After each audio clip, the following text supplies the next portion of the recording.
Testing 1, 2, 3. This will be the July 27th, 2017 City Council special meeting. Everybody ready? Good evening, everyone. I'd like to call to order a special meeting of the City Council, Satellite Beach, July 27th, 2017, approximately 7 p.m. We're here to discuss, take action on the presentation of FY 17-18 budget and discuss and take action on setting the proposed millage rate for FY 17-18. Courtney? Thank you, Mayor. As part of our presentation that we do every year, we're going to go ahead and start off with our insurance broker, Garing Group. Sean is going to present basically our negotiated rates for the next year and how that affects our health care plan and talk about, how that affects the fund. So I'm going to hand it over to him. Perfect. Well, good evening, Mr. Mayor, council members, and to the city manager and our staff. We appreciate the opportunity to be here and give you a pretty quick overview on the health insurance, go through a couple things, also touch on the health center a little bit and some of the initial results. We're obviously just really a couple months in, but want to look at how things are going so far. So kind of diving right in, just a couple of things we're going to go over tonight. We'll talk a little bit about the funding. I know we've talked about that the last couple of years, and you guys are pretty familiar with that. The schedule of benefits, talk about the performance of the plan, some of the claims, talk about the renewal projections, and then the actual renewal that came in. So just to give you a little bit of history, a couple of years ago, for the 2015 and 16 plan year, we went to Cigna under a partially self-funded plan. We were looking at a 27% increase to stay under the fully insured schedule of benefits. And again, the way that plan works is there's a cap, and then if claims are under that cap, those funds are retained. And you have individual stop loss there that covers any claim that goes over $30,000. So if somebody has a catastrophic event, there is protection on that. And as we did that, as we put that schedule in, there was no change to the actual co-pays or costs for employees to be on the plan for the city. Real quick, I know it's a little bit small, or I'm just getting old and need new glasses, but schedule of benefits, just to give you a kind of high-level overview, there's no deductible on the current plan. There is a $3,000 out-of-pocket maximum, and then there's a separate out-of-pocket that caps pharmacy costs at a lower level at $2,000. To go to a primary care provider right now is $15. It's $30 to go to a specialist. $50 for the urgent care, $150 for the emergency room. And then when we go to the hospital, either inpatient or outpatient, we pay $150 essentially copay plus 15% of the charges after that on the current plan. So last year, for the year that we're in, we renewed at a 7.9% increase. And we ended up finishing the year, and we'll talk about the actual results, with a $63,000 surplus in the plan, which was about a 5.2% savings of the overall premium. The thing that I think is important to note about that, we talked a little bit about it last year, is prior to having this plan, we actually never had any claims experience. So we really didn't know how much the employees and their families were incurring in doctor charges, hospital charges, any of that. So one of the nice things is we get that information now. Again, we made no changes to the schedule of benefits for this year either. The other thing is the city received about almost $180,000 in reinsurance protection. So we had some individuals that had claims over that $30,000 amount. So the actual claims that were paid out were about $180,000 less because that reinsurance coverage kicked in and covered that. Just a little update on the current year results, and we'll show you some of the tables, but we have a $48,000 surplus year to date. Coincidentally, that's 5.2% of premium. Again, so overall things are looking pretty good there. We've had $33,000 in reinsurance benefits so far. Typically the first half of the year, we don't have a lot of reinsurance because it starts over on October 1st. People are working their way up to the $30,000 limit. The second half of the year, we tend to see a lot more. So we actually tend to see those surpluses go up significantly in the last 4 to 6 months of the plan year. And I didn't pull the number when we were here last year, but I know last year, when we presented about the same time of year, we were closer to a break even, and we finished with 63,000 in surplus. So this is a little bit small, but this just gives you kind of a breakout of those expenses. So you'll see that total funding, there are fees that are paid to Cigna for the administration, the stop loss, and then the bulk of that is the actual claims that were paid. And obviously red is bad because that means the plan costs more than the cap for that month, and then anything in the black is good. You also see in there we have 2 columns for what we call terminal liability. So if the city ever were to leave this program, there would be claims that would be paid in the months after you left. This terminal liability that we set aside that was part of the premium in the first year covers that. So there's no gotcha or surprises for the city if you ever want to leave this program to go to another program. So this year, we don't have that terminal liability anymore because it's already funded. But you'll see overall, only 2 months in the red, which is good. And again, about 33,000 in stop loss we've received, which isn't on this chart. But overall, the surplus year to date, about 48,000. Hopefully that will continue up by the end of the year, and we'll obviously give you an update once the plan year is over. But overall, the plan is running well. If we take a look on the next page, what we do is we actually take the claims, the total claims in a month, and we divide it by the number of employees on the plan. We do that so we have a nice benchmark of if, let's say, you lost 10 people on your plan or you added 10 people, obviously claims would go up or down accordingly. So we divide that by the number on the plan each month so we have a consistent number. And you'll see you have a couple of months where claims spiked, and that could be somebody having an accident, getting an expensive treatment. But overall, things are actually pretty flat if we take those 2 months, you know, March and May, which were a little bit higher, and you kind of drew a line across, you'll see that overall things are pretty flat and consistent. Candidly, that's pretty good in healthcare these days, because if we look at just average costs in the industry, we'd see an arrow going up like this. So staying flat is really a win in the grand scheme of things. So with that, we took a look, now that we actually have claims, and just kind of looking at standard actuarial projections, independent from any of the insurance companies. We were looking at about a 9% increase to keep pace with medical inflation. The initial renewal from Cigna came in at a 16% increase, so a little bit above that. They play the negotiating game, obviously. We were able to negotiate that renewal down to a 7% increase. So one of the things we looked at in that process is that schedule of benefits, knowing that it hasn't changed in a number of years. And one thing I always like to point out is when a schedule of benefits doesn't change, and I'll give you a very simple mathematical example. Say we had a $100 cost for a visit to the doctor, and you have a $25 copay. That means the plan pays 75% and the employee pays 25%. Well, if 5 years later, if our medical costs have gone up at 8 to 10% a year, but we still have a $25 copay, now the plan may be picking up, don't ask me to do the math, but 85%, 90% of that cost. So every year that we leave the schedule of benefits the same, our plan actually gets richer, and it puts more of a burden on that cost of the plan. So one of the things we did was taking into consideration that we now have the health center, and that it's been a number of years that we haven't had any schedule of benefit changes.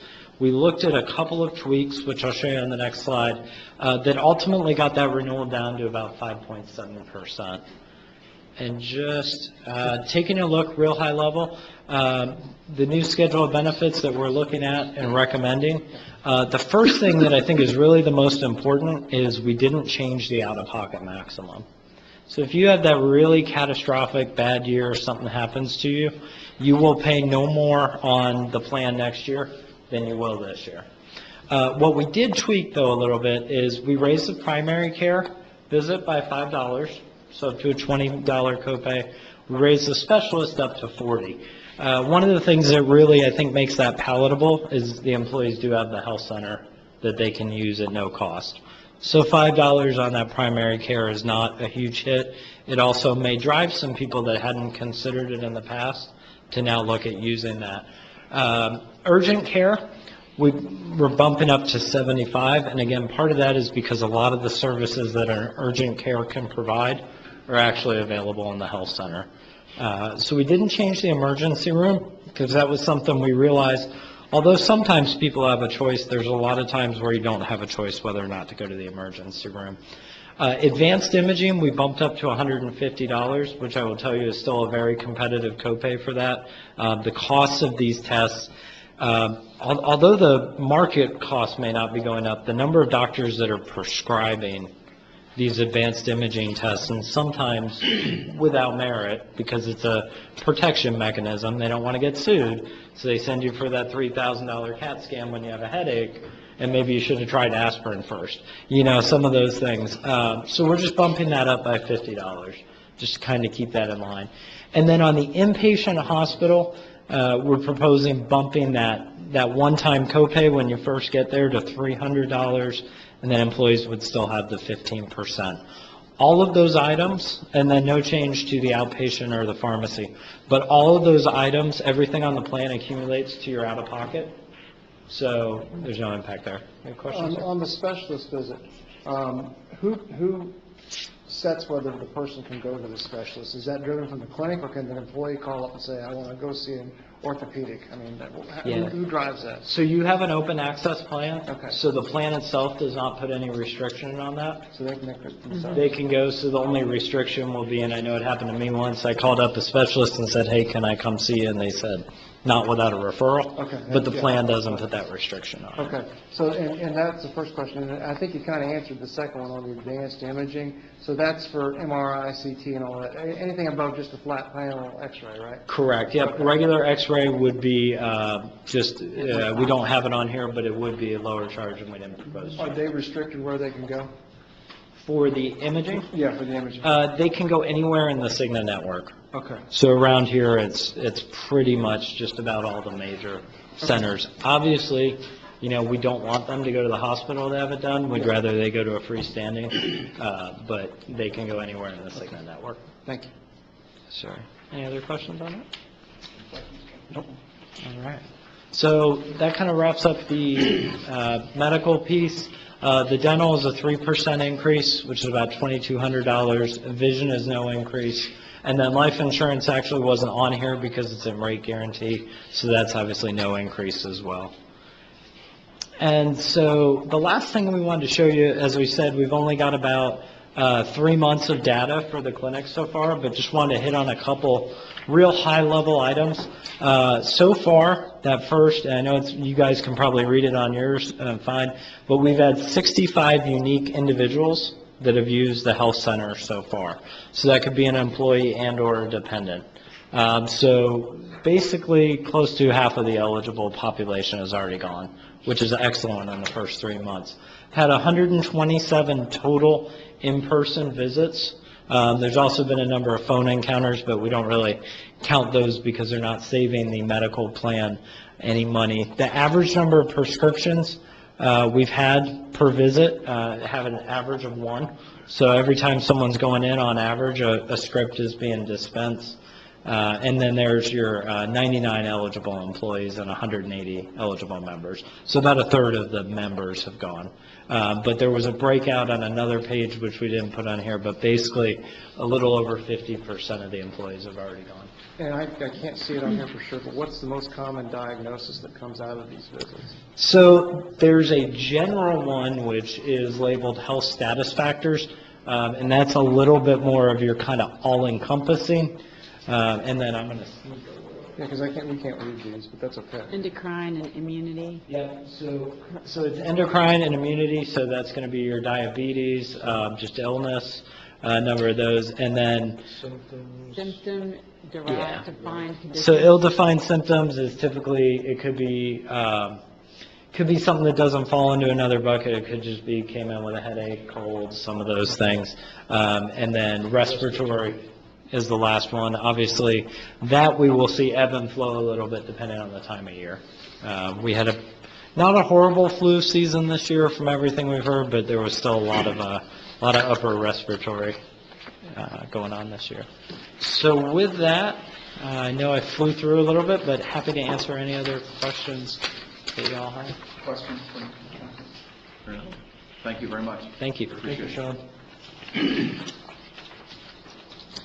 And before we move on, I just wanted to make sure that council's aware that we did design the change in benefits to promote the clinic, to try to, basically change in the areas that we knew the clinic would make up for the issue, for the increase in cost.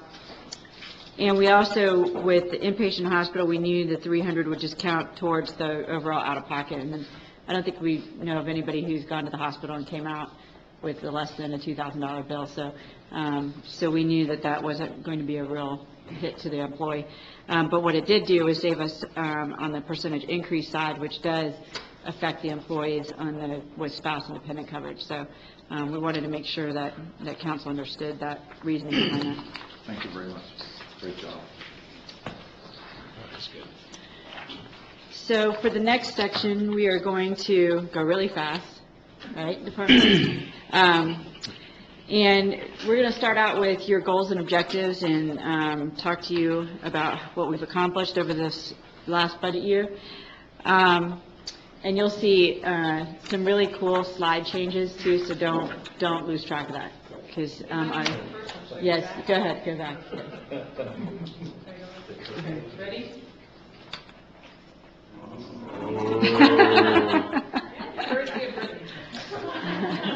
Wow. Nice. So if you haven't met Brittany Jumper, she is our new comptroller. She came to us from Cape Canaveral. Well, we stole her pretty quickly. So she is, she's responsible for the cool slide changes you'll see.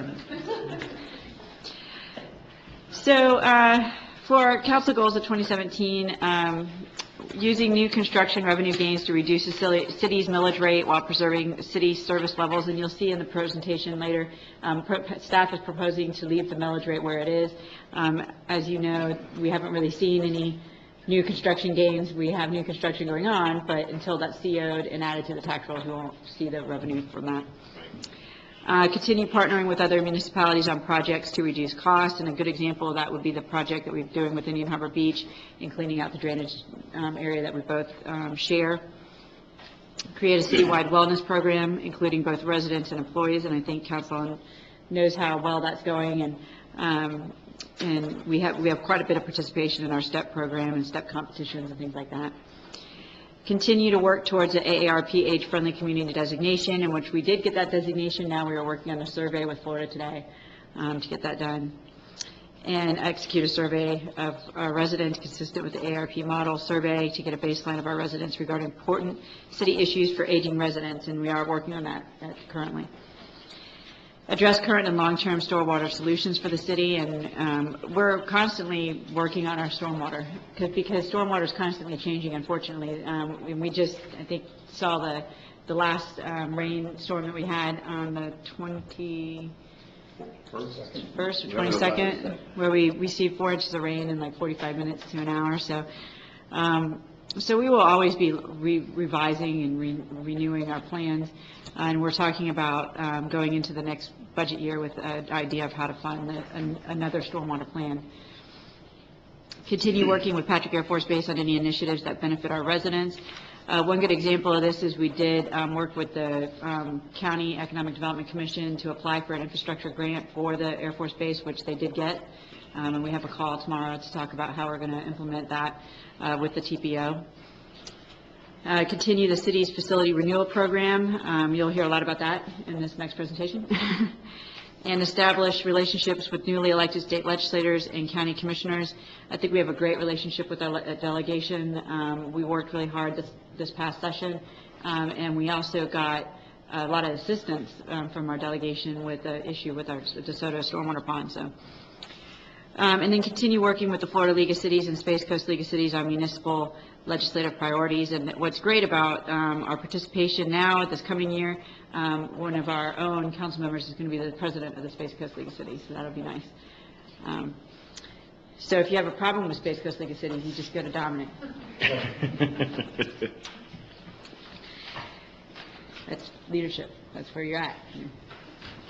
Continue transparency on all city issues and immediately address rumors that are not correct. I think I did that all day today, and we do that a lot on Facebook. We participate a lot on Facebook and work to make sure that we give our residents the correct information on all our issues. We also have great reporters too on the audience that help us get the word out on issues too, so we appreciate them. And then continue community citywide meetings. We had a great round of meetings this past year. Increase the city's participation in the Cocoa Beach Chamber of Commerce. I think we're going to be in a legislative update with Senator Huckel pretty soon. And expand the city announcement opportunities for new businesses, including grand opening events. And we are actually working on a pretty big initiative with our businesses and creating a date to have a big luncheon with them and start asking them to get more involved in sustainability initiatives throughout the city. In terms of accomplishments, we have implemented Citizens Serve permit software, and it's been very popular with our contractors and anyone who's getting building permits. We have created our health clinic, which is going very well. We have redesigned our website. I think everybody loves the website. And as we continue to work on infrastructure, the skate park was constructed and has been very well received by the community. And we are getting ready to open our community garden coming up in September, so we're very excited about that as well. And we tried not to give you too many of our accomplishments because we have our departments that are going to get ready to come up and give their presentations and talk about their individual departments and their individual accomplishments. So, Suzanne? Thank you. Good evening, Mayor and members of Council. So, just briefly, Support Services Department. As you know, should I say the best department in the city? No, just kidding. So, City Management Team, Julie Finch, our administrative support, Thomas Albinos, who does Human Resources for us, Adam Schultz, handling IT, and then in Finance, we talked about Brittany already, our wonderful new comptroller, and then her wonderful help is Anissa Pratt, who's also in the audience. And I wanted to not fail to mention that this year we had our first budget accounting intern, and she's in the audience.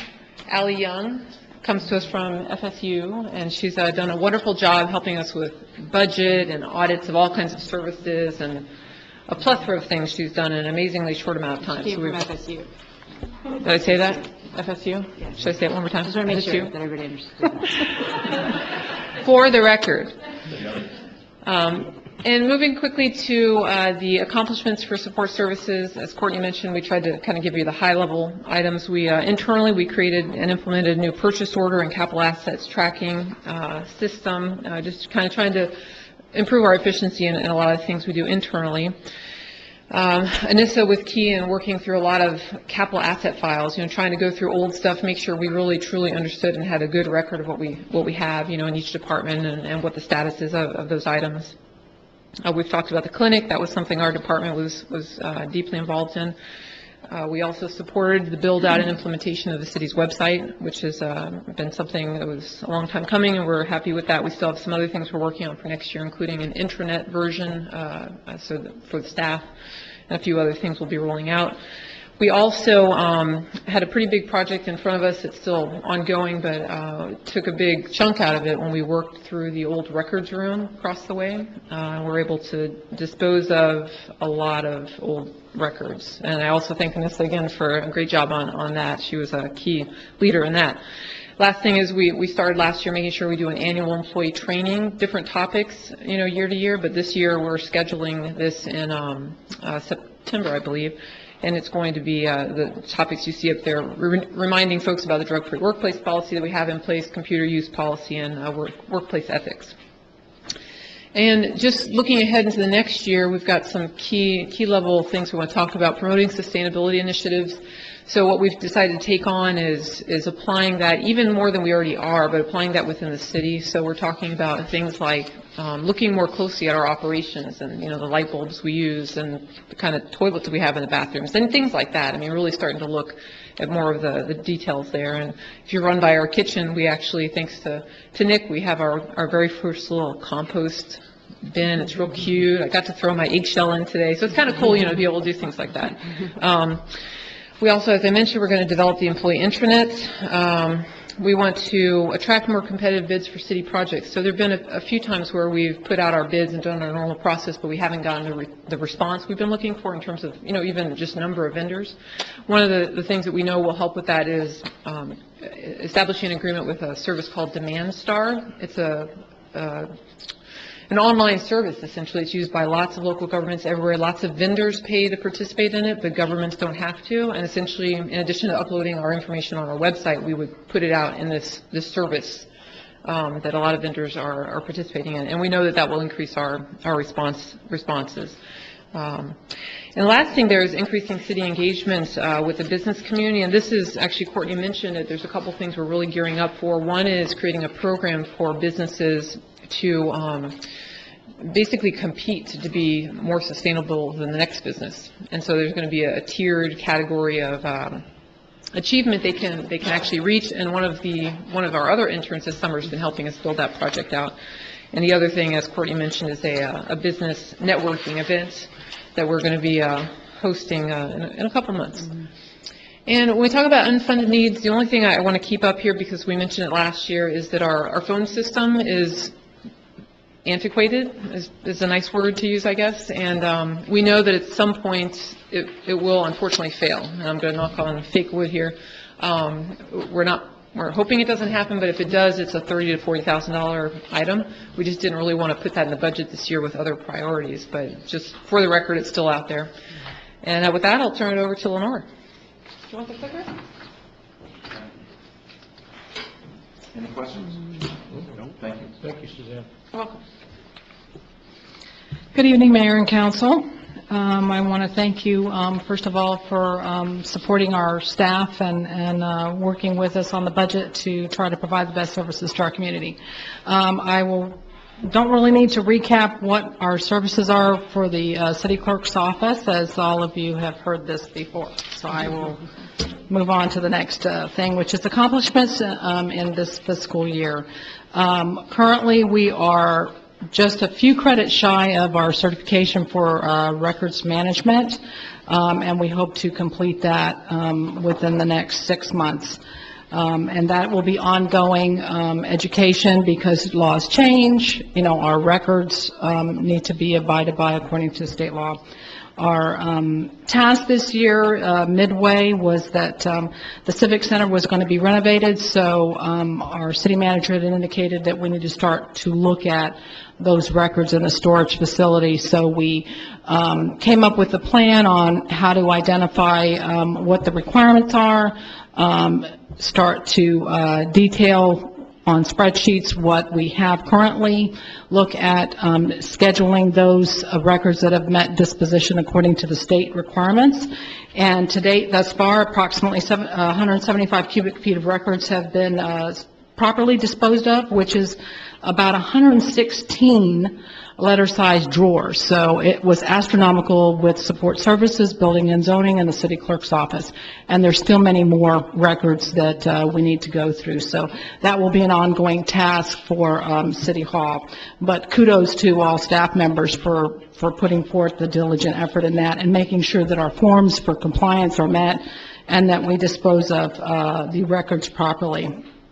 We are also working on, as a goal, scanning of our vital records. So our ordinances, which are laws, resolutions, minutes, agendas, and packets.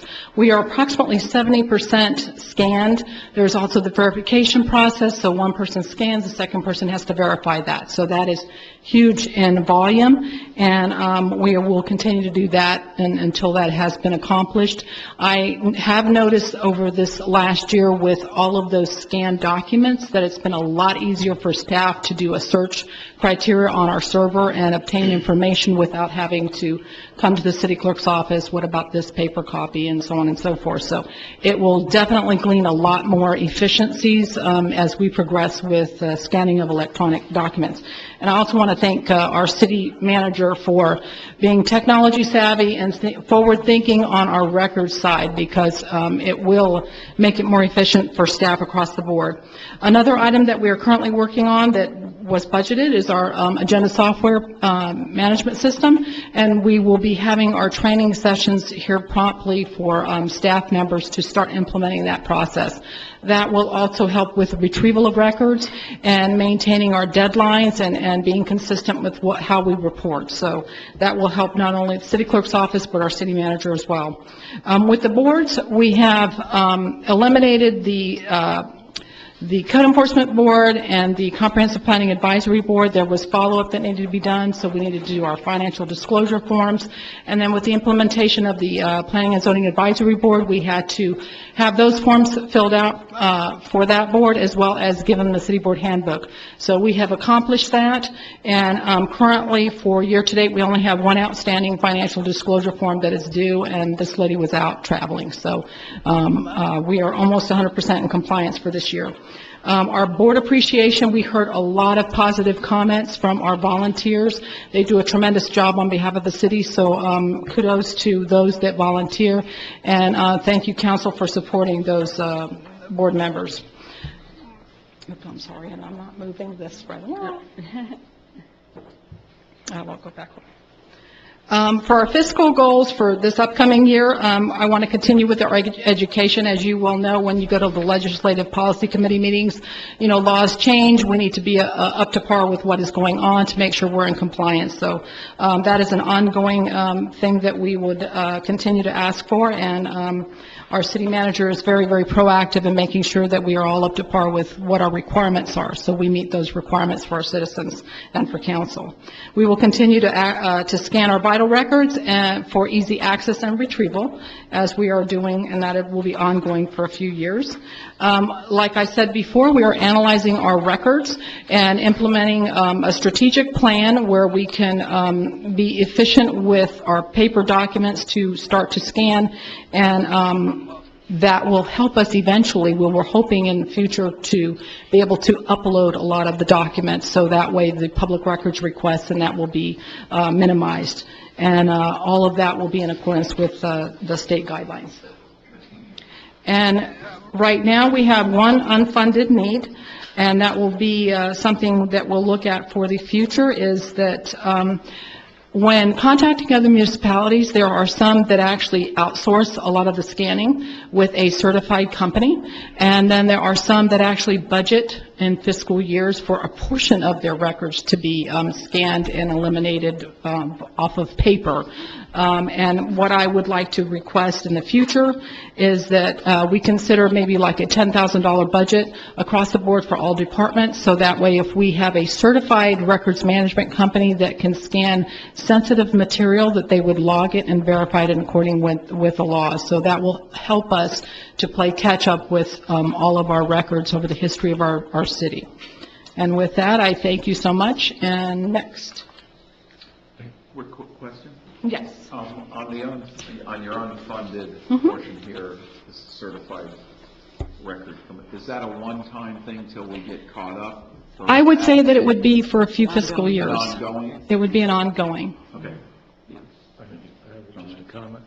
I'm glad that we're moving in this direction, that we're getting all of these things copied, because public records requests have just skyrocketed across the state. And I saw in the Florida League of Cities clips yesterday, the Panama City Beach city clerk resigned from her position because the influx of public records requests were just overwhelming for her, and she just didn't feel comfortable doing it. So, anything that we can do, and I think we're going to be going down the road, that these are not going to go away. They're just going to potentially keep moving on. So I think whatever we can do to start moving in that direction, to make records accessible for all of the departments, and, for our ability to get that information out quick.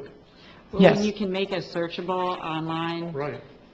you know, and many bigger cities have where you can search the city's records online through the website. And when we have a really hard political issue and the public records requests come in, that's all they do, and they can't get their other things done. So when you have that service on the website where people can get it themselves, and oftentimes there's not a lot of people that really feel comfortable submitting public records requests, and they would love to do it on their own. And so, you know, it's better for the community and for the staff when we can get it electronic and searchable and put it on our web and make that service available to our residents. And I think that it has a dual purpose too, because some of the things you're talking about getting the record straight and correcting misinformation, you know, if people have access to it themselves, they can Right. find it themselves Exactly. and find out what the real truth is. So Right. Are we 70% caught up in the room there of all those old records? Not for the records room. I'm working, my goal this fiscal year was to scan the vital records. With what's in the records room now, there was a lot that could be scheduled for disposition according to state requirements. State requirements have been met for, like I said, 116 file drawers. So that's an astronomical feat in a short period of time for staff to have worked diligently You on. should see the difference Where- in that right. room. Where are we, though? I mean, just from, those records are critical. We And that- will and the room there always, is gonna be- we will always have, I mean, we're years away from being completely electronic, because we'll always have, the issue is you have those that have been stored in that room for, you know, and that we've had to go through. I mean, the stuff that we found was interesting, to say the least, but we also get records in every day. Right. So we're most of our time is scanning the ones we already have, the ones We that have- are coming in, you know. How The far ones are that we are in from there. How far are you from in there? That's years away. We have also worked to try to have a temporary staging area for our records facility will be. off-site that's just about a mile down the road. Our projections for fiscal year 17, 18 are that we make a permanent records storage facility, if approved, that I've worked with our city manager to convert, and that's where those records will go to the temporary staging area until we can get that constructed and done. Program, Yeah. you'll see that in there. So if they had 10,000 right now, because records are critical, right? Time's money. Every time someone comes in and needs a public records request, it's taken away staff's time. Could we be 100% caught up with the daily stuff that comes in from here on? Would that? It is. Now, if all the stuff that comes in, we scan and it's electronic. Okay. So But you the- would hire this person here? Correct. You're unfunded for that room? That's Or what we're for the talking new? about, that room. For that room first. Okay. But we're okay now from here forward? And we have filing cabinets. That's not the only storage area of records. I mean, we have, everybody's office has storage records. We have big files in at least 3 rooms in City Hall. So, you know, it's not a small feat by any means. I understand it, and knock on wood, hope it never happens, but, you know, we had a major hurricane just miss us. That's exactly what I was A thinking. building here that is going to be under repair soon. We have all these records. What I don't want to do is that record, we're going to just continue to pile up, and you're that much farther behind all the time. So how do we No, that's catch up and get done? So that's what we're taking care of. That's what she's trying to say. Our vital Right now, records are we have- located here we at have City Hall, not over decreased the there. size of that records room by 3/4. There are plans, building and zoning plans, that have not been scanned, and that's where if those funds were made available, Right. we would work on those permanent records to be scanned first that are located in the records room. And there's certain types of records that we can't scan, Yeah, like plans. they're because too We large. don't have the capability to do that. So those are the things that we would have to farm out. So let me ask this question, and I agree with Frank. You know, time is money, and, you know, we need to be starting to look at that. If we get through the 6 months through this budget and find out we have some additional, you know, money available, you know, this may be something that at the midway point through the budget, we can look at and say, maybe now we can start doing it? Yes and no. I mean, we have to remember that Lenore's trying to move that record room into a temporary facility this year so we could finish that Civic Center out, and we're designing a whole new records room at the same time that we're scanning everything in At the here. Civic Center. So managing another company taking over records at the same time may not be in our Okay. work level. So For this fiscal when she year. says unfunded, Yeah. it means that, you know, when you see it in this presentation, it means we agree. Hopefully, Hopefully next year, we will be able to start. Yeah. We're just trying to keep that in your mind, so when you see Yeah. us ask for it down the road, you don't say, well, wait a minute, this is new. You know, we haven't heard about this, and we want to make sure that you're aware that, you know, we need it. I think you're hearing from us. that, you I know, I look at you says, what would have happened during Matthew if the roof would have caved in and that whole room flooded over there? If Where would we have been? If we felt that we needed to move them, we have moved them in the past. Yes, In we have. 2004, we moved Public all of Works them. has worked diligently But I and mean, I gotten know the that- I mean, trucks like, and moved the Everybody important thought vital everything was records. great, but, you know, heaven forbid, something like that. I mean, last thing we want, or, you know, you can always get a water leak in the building. technology there not to- The 0405, they did move a lot of the vital I records. just hate to see, And then you have know, to move them It's back. just records a- floating down It's a the lot, street here. it's a lot of weeding through those records, figuring out what they were, pulling out the duplicates. I mean, it's been a lot of work for them to actually get to where they are today. And I've done this in another city before with 4 times the amount of staff, 10 times the budget, you know, and they've gone as fast. So they're getting there. I just want to make sure they have the tools to do it, because obviously, by law, Right. it's critical we need them, so. And just bear in mind, I want to kudos to the city clerk's office because we're trying to implement this plan, and staff is working diligently, but then we also have to verify the boxes, verify that the forms are being properly detailed. So our administrative assistant, Grace DeRosa, has worked very hard with me in conjunction with other departments. So we are working, I think, phenomenally, 150%, you know, on this project, and we know the importance to council on the renovations for the Civic Center. Just so you know that the reason why we talk about hiring companies to do this, there's a statutory process for scanning records. And so you have to, with the person who scans them, enters it in the system and scans it, but then you have to have somebody come behind them and somebody knowledgeable enough to verify it and sign off on it. And so we can't just use, you know, anybody to do that. You have to have somebody who knows what they're looking at. And so there's 2 people in the clerk's office. Right. So, you know, and at the same time, they're answering phones, preparing agendas, writing ordinances, doing advertisements, so it's been a job. I think ultimately what we're all trying to say is, as this goes through this year, obviously you have our support, that if there's something you need or something to help this go through, or That's you good. run into a problem, please let us know so that we can do something to help this. I think we all understand the situation and the importance here, so what we're just saying is, you have our support, and if you see a problem or there's a downfall or something's not working and you need us to do something, I think we're encouraging you, please bring that to us. I think we all understand the importance of what we want to Thank do. you. The 8 ball than we Yeah. are. Well, Right. we appreciate that, because that's good. And as a point of reference, this is just an example with this last Hurricane Matthew. Our backup information on the server was gone.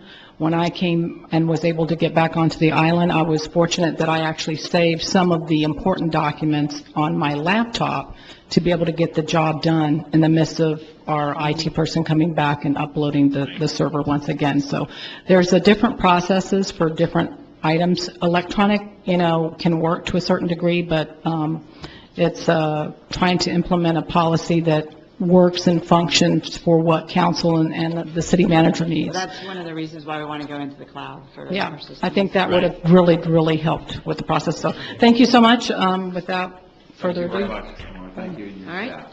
Appreciate it very much. John? Mr. Stone. Good evening, everyone. Just to segue from what Nora's been talking about with the records, One of the unique things about the room over there, it has all the records in it.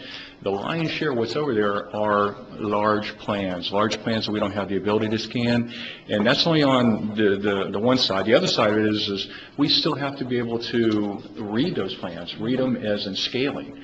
You know, the benefit of those plans is to figure out how far it is from here to there and some of those other nuances. We will of never the get plan. rid of the paper plans, ever. Yeah. We will So- scan them, so we always have them electronically, but we will never Yeah, get rid of them. and one set of plan generally folds up and is about that big.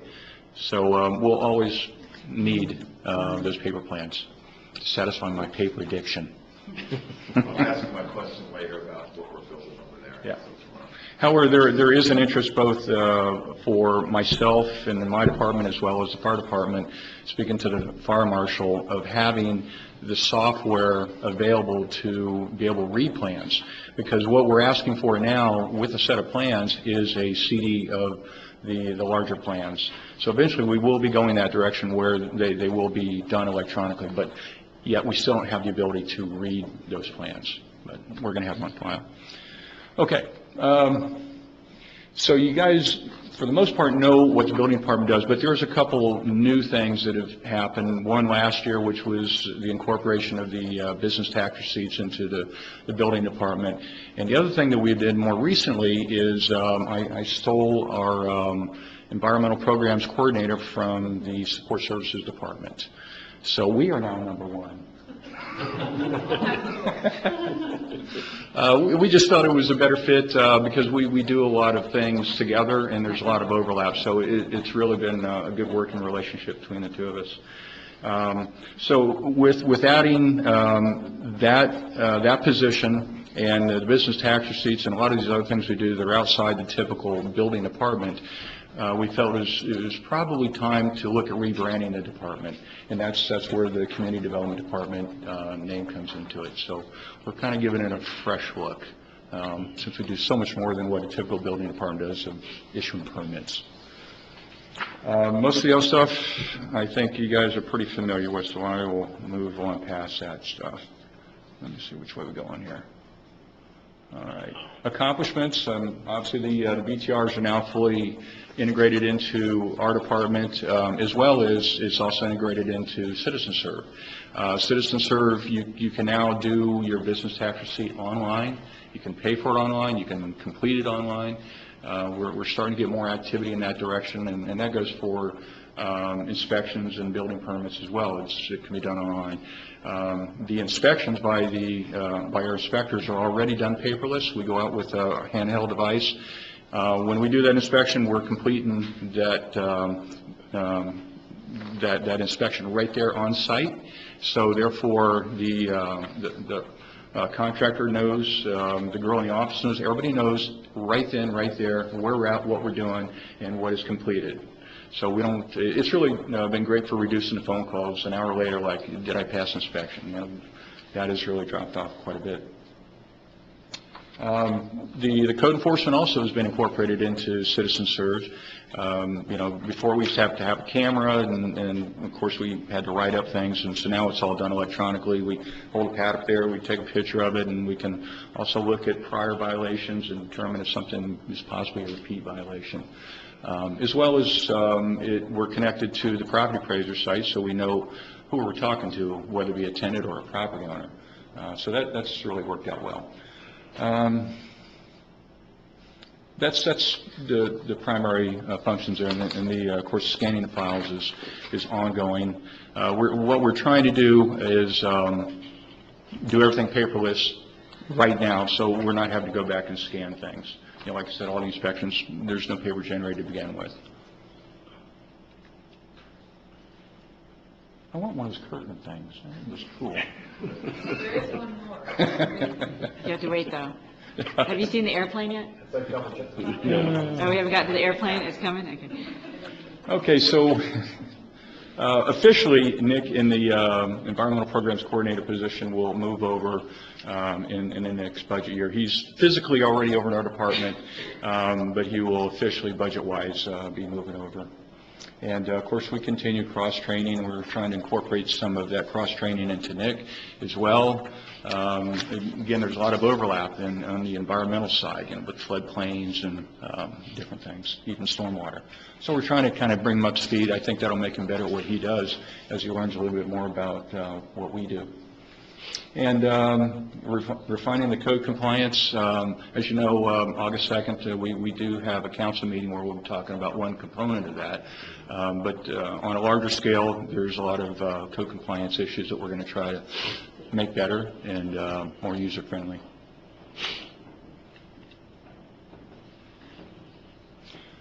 Unfunded needs, really, I don't have any unfunded needs.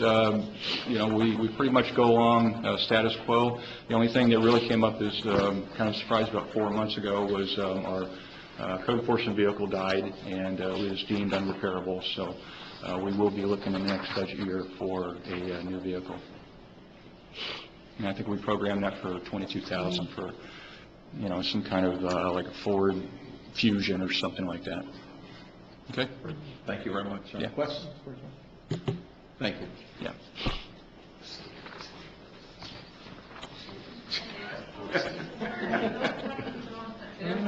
No, I missed it. Go back. There's one. There you go. Look at that. I know.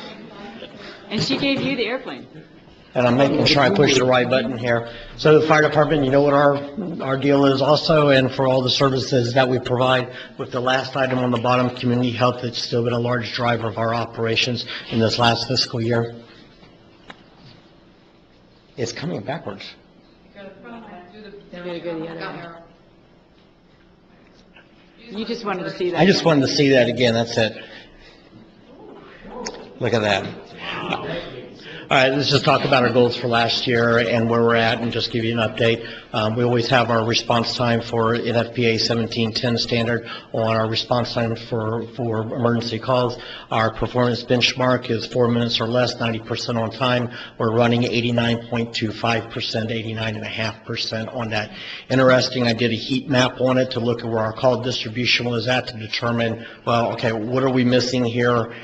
When we look at the total number of calls that happen in the northeast corner of the city up in the Satellite Shores, if I take that out of the mix, then I'm in my 91 percentile. So I will see an improvement only because we're losing residents up there as that project moves forward. But we have to be mindful of that when we start looking at new construction up there, and we'll be back to the same issue as far as the response time standard. And I've got a couple of ways that we can mitigate that in the future.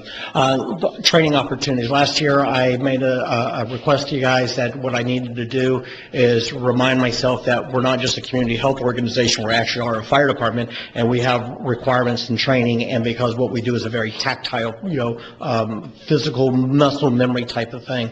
One of the things I asked for was an increase in funding for live fire training and for increasing instant command training, fireground instant command for our company officers and our acting officers. We made all of those, and we actually participated in 4 live fire trainings over at BCC, Eastern Florida State College, at their burn facility that's there.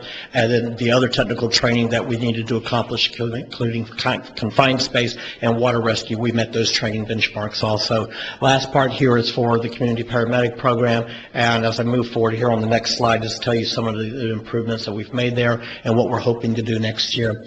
Again, for our goals next year, it's the same 2 items that are there because I'm still focused in on the training aspect. One, the focuses of training for next year will still be doing our live fire training.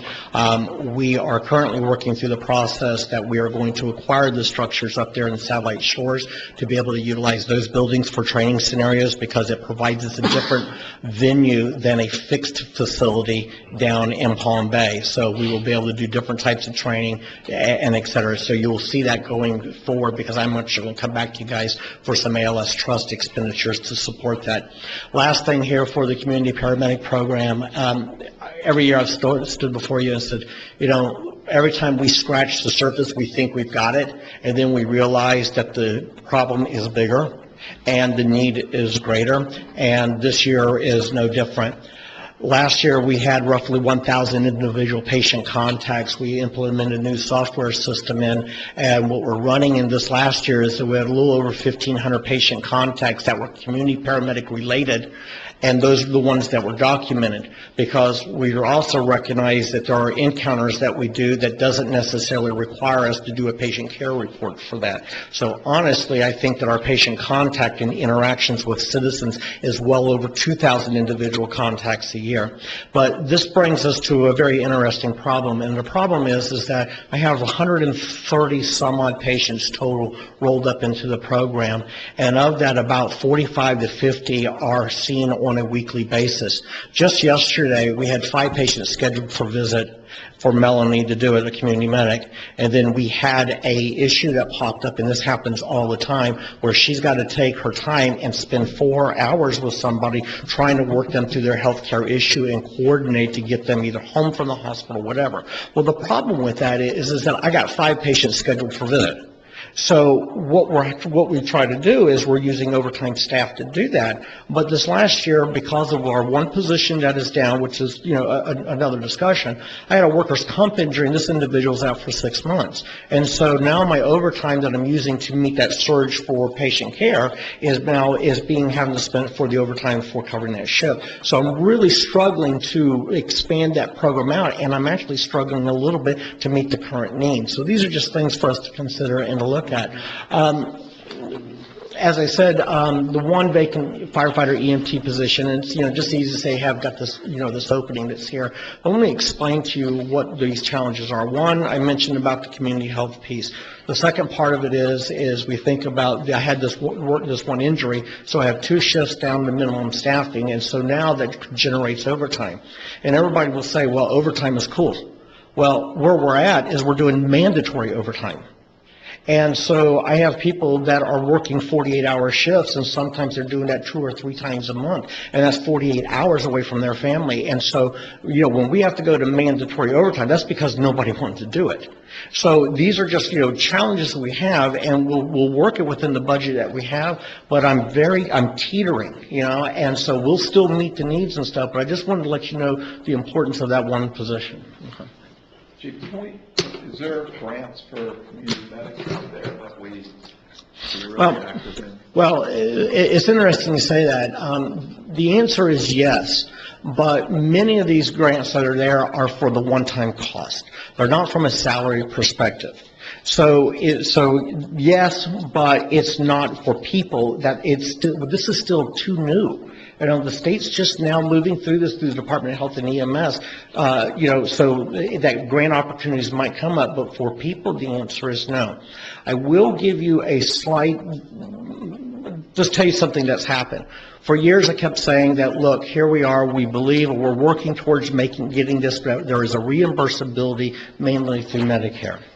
Well, we just got our first check.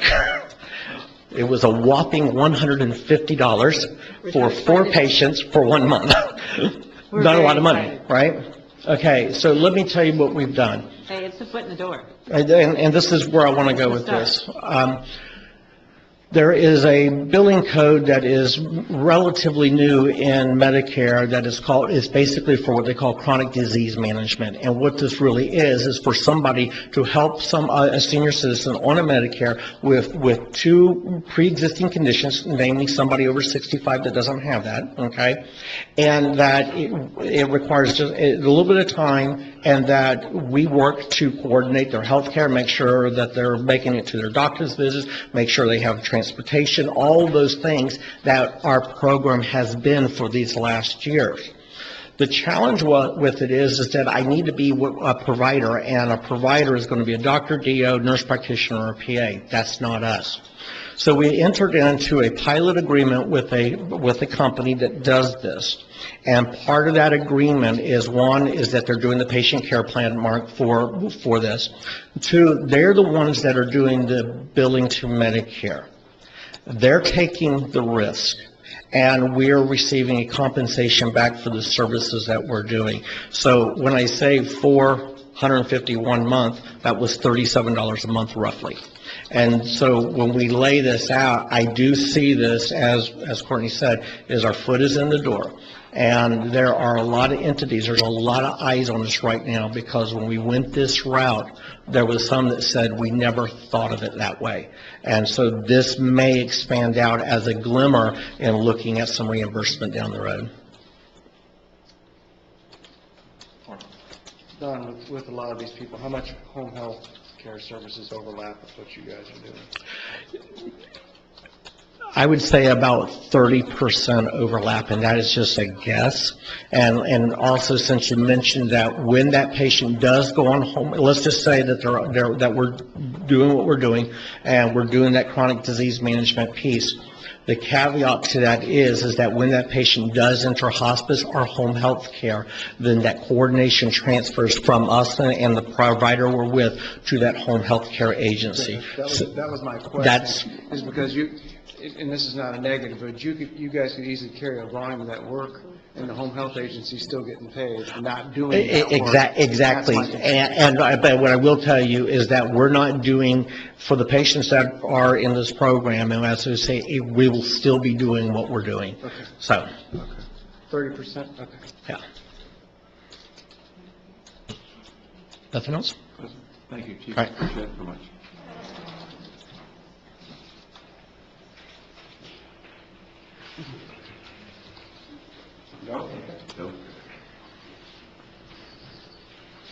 Good evening. It's a pleasure to be here to discuss the police department. I wanted to mention, I think it's adorable that all these other departments think they're the best. It appears that we're going to be skipping past the department functions. That seems to be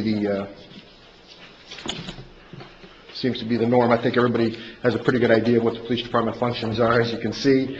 As far as accomplishments that we have, we utilize that new DNA program that you all funded for us, and we were able to get that training done, and of course, we all realized that directly worked, and we were able to solve that sexual battery case up at Hightower Beach. So obviously, that's a significant case and a significant accomplishment.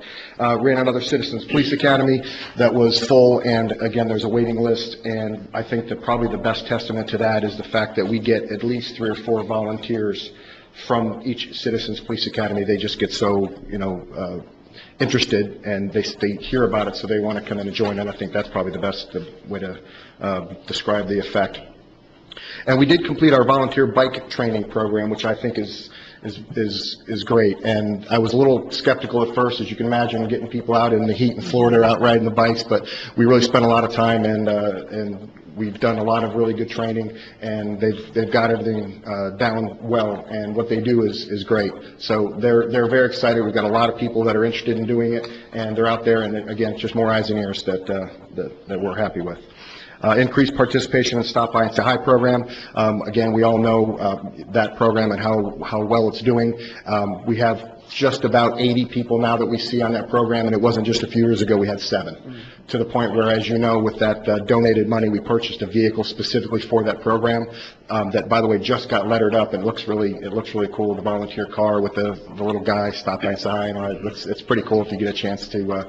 As you're driving by the station, you can see it there in the parking lot. And I've mentioned before that we get calls about that program a lot. The city of Titusville is very interested, and they're meeting with Linda to actually run a Stop By and Say Hi program in Titusville. They're that interested in it, that they're coming down to get all of our paperwork and everything, and start that program there.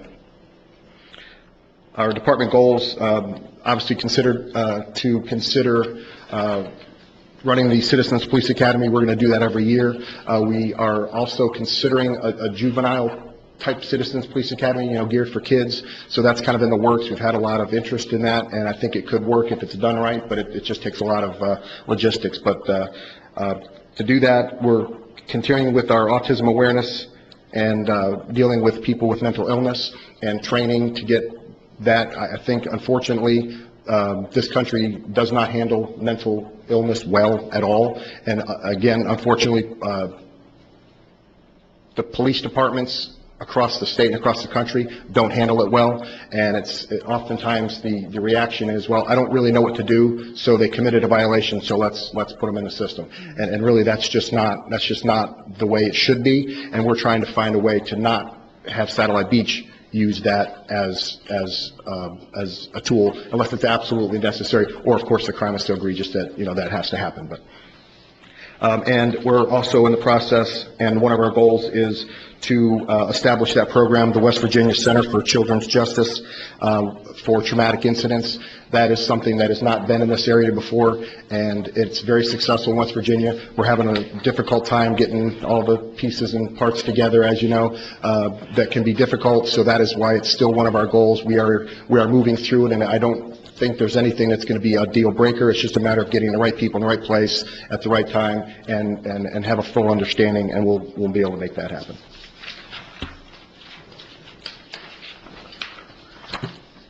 The unfunded needs are, again, similar, just like the city manager said. We put these in so that nothing's a surprise when the time comes that we can start to address these. I think it's pretty clear now that we all know that we need to have 2 dispatchers 24 hours a day, 7 days a week. Just getting to the point now where they're getting ready to go online with texting to 911 here coming probably by the end of the year, which, just dealing with that when you have to now respond where you can't really ask questions. The basis of dispatching is to ask questions before you send police, and that's all computer-based while you're trying to do other things. We could talk about that, and we've mentioned several times, I think almost all of you have been there during hurricane or major incidents in the comm center and realized it's just not a one-person job anymore. And we're down to 3 police officer positions that we lost during attrition and during the bad economy. And the fire chief also mentioned several things with overtime and all that. There's no need to really go into this. We have the same issue. It's very similar to what he said. I think probably the most significant thing that I tell, and then I'll close with, as far as the unfunded needs, are 50% of the time we have below safe minimum staffing levels. 50% of the time. So 6 months out of every year, we're already at below minimum staffing levels. Now, take into account the things like the fire chief mentioned. We had a supervisor unexpectedly resign recently. We had a detective who went out on a health retirement. Well, that's 2 people. Well, when you're already down 3, now that's 5. When you only have 21 sworn, that's a significant impact, and that impacts everything else. And again, you all understand what that is, and he mentioned it, a lot of those things very well. So we're other than those things, we are doing well. I can't tell you how much and how well received that city clinic is. I have not heard one single thing negative at all about it, and I've mentioned that to the city manager. And when she got here and first started talking about it, I kind of thought that it was a pipe dream, because I just sounded too good to be true. And I'll be darned if she didn't do it along with your support and the other cities. But it wouldn't be right to be up here in front of you and have the opportunity and not tell you just how fantastic that is, and how every one of the people in our agency is just real happy that happened. So we thank you for that. We also thank you for all of your support, for all of the things that we've done. And if there's any questions, I'm here. Thank you, Chief. Mark? You see some of these cities that are down, like Detroit, down 200 officers. I'm just picking that one. I don't know if that's true or not. If we're interested in hiring more officers, if that becomes an avail, how hard is that going to be for you to do? Well, it's getting more difficult. Like I said, we just had a swearing in, and we have a police officer that filled in for the retired detective, and he's only been here a week, and we are now in the process of looking to replace the supervisor that resigned, and the pickings are slim. They are, especially when you need them now.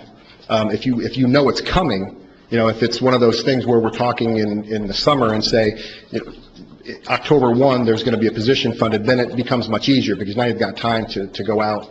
And honestly, I think part of the difficulty that we have is because of our standards are so high. And I've mentioned this several times, as corny as it might sound, you're only as strong as your weakest link. And I tell people all the time, I refuse to put somebody to just have a warm body in a seat, as they say, because if it takes me 8 months to find the right person, then that's an 8-month problem. But if I put the wrong person out there, that's a 25-year problem. And I'm just not going to do that. So because of those two things, it's difficult, but we will get it done when we have the opportunity. A follow-up question on that is, you know, it may be the same thing with the fire chief too. What about salary compression? Is that an issue as far as hiring? Or I guess another way to put it is, are we competitive? We are.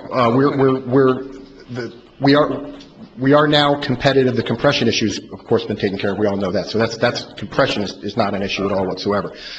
So what we are is just about middle of the road, maybe a little below middle of the road, and that's not because of anything we did. That's just because other cities are recently increasing their starting salaries. So we were better than competitive very recently, and it's just the fact that other cities are starting, but we haven't really had a lot of openings to have that issue. So we've gotten away from the problem we had before where we were the trainers. Correct. Yes, sir. Yes, the city manager fixed that problem, and we had talked about that. She's seen that happen. So that problem's been fixed. When I talk about recruitment and retention, I say that our recruitment is great just because of who we are, and that's not an ego thing. It's just that Satellite Beach is a great place, and people want to come work here. But our retention is excellent. So while it might be a little bit more difficult to get people because people look at a starting salary and go, it's not really that big a deal because of our agency and what we do, and our retention is outstanding. I got another question. Yes, sir. Stop by and say hi and what the fire department's doing. And this is a point of curiosity, how much cross-utilization is there? How many of your 80, just a guess, how many of your 80 people are also being managed or followed by the fire department? Does one A lead to B and B lead to A and that kind of thing? Oh, they're as intertwined, I think, as you could probably get. Okay. I don't have the exact number. I don't know if the fire chief, you happen to have that exact number. I don't. It's up there. Yeah. It's up there. Oh, yes. Yeah, Melanie and Belinda work together well, and they're so intertwined that it would be hard to even come up with a number below 90%. I would think it's got to be 80-90% at least. 90%? I would have to say. I wouldn't have guessed it's that high, but I see where you're coming from. Yeah, again, that's an educated guess, but cool. Those two programs work so well, and they promote each other, and they work together so well, that the two of them, that it's really great to see, you know.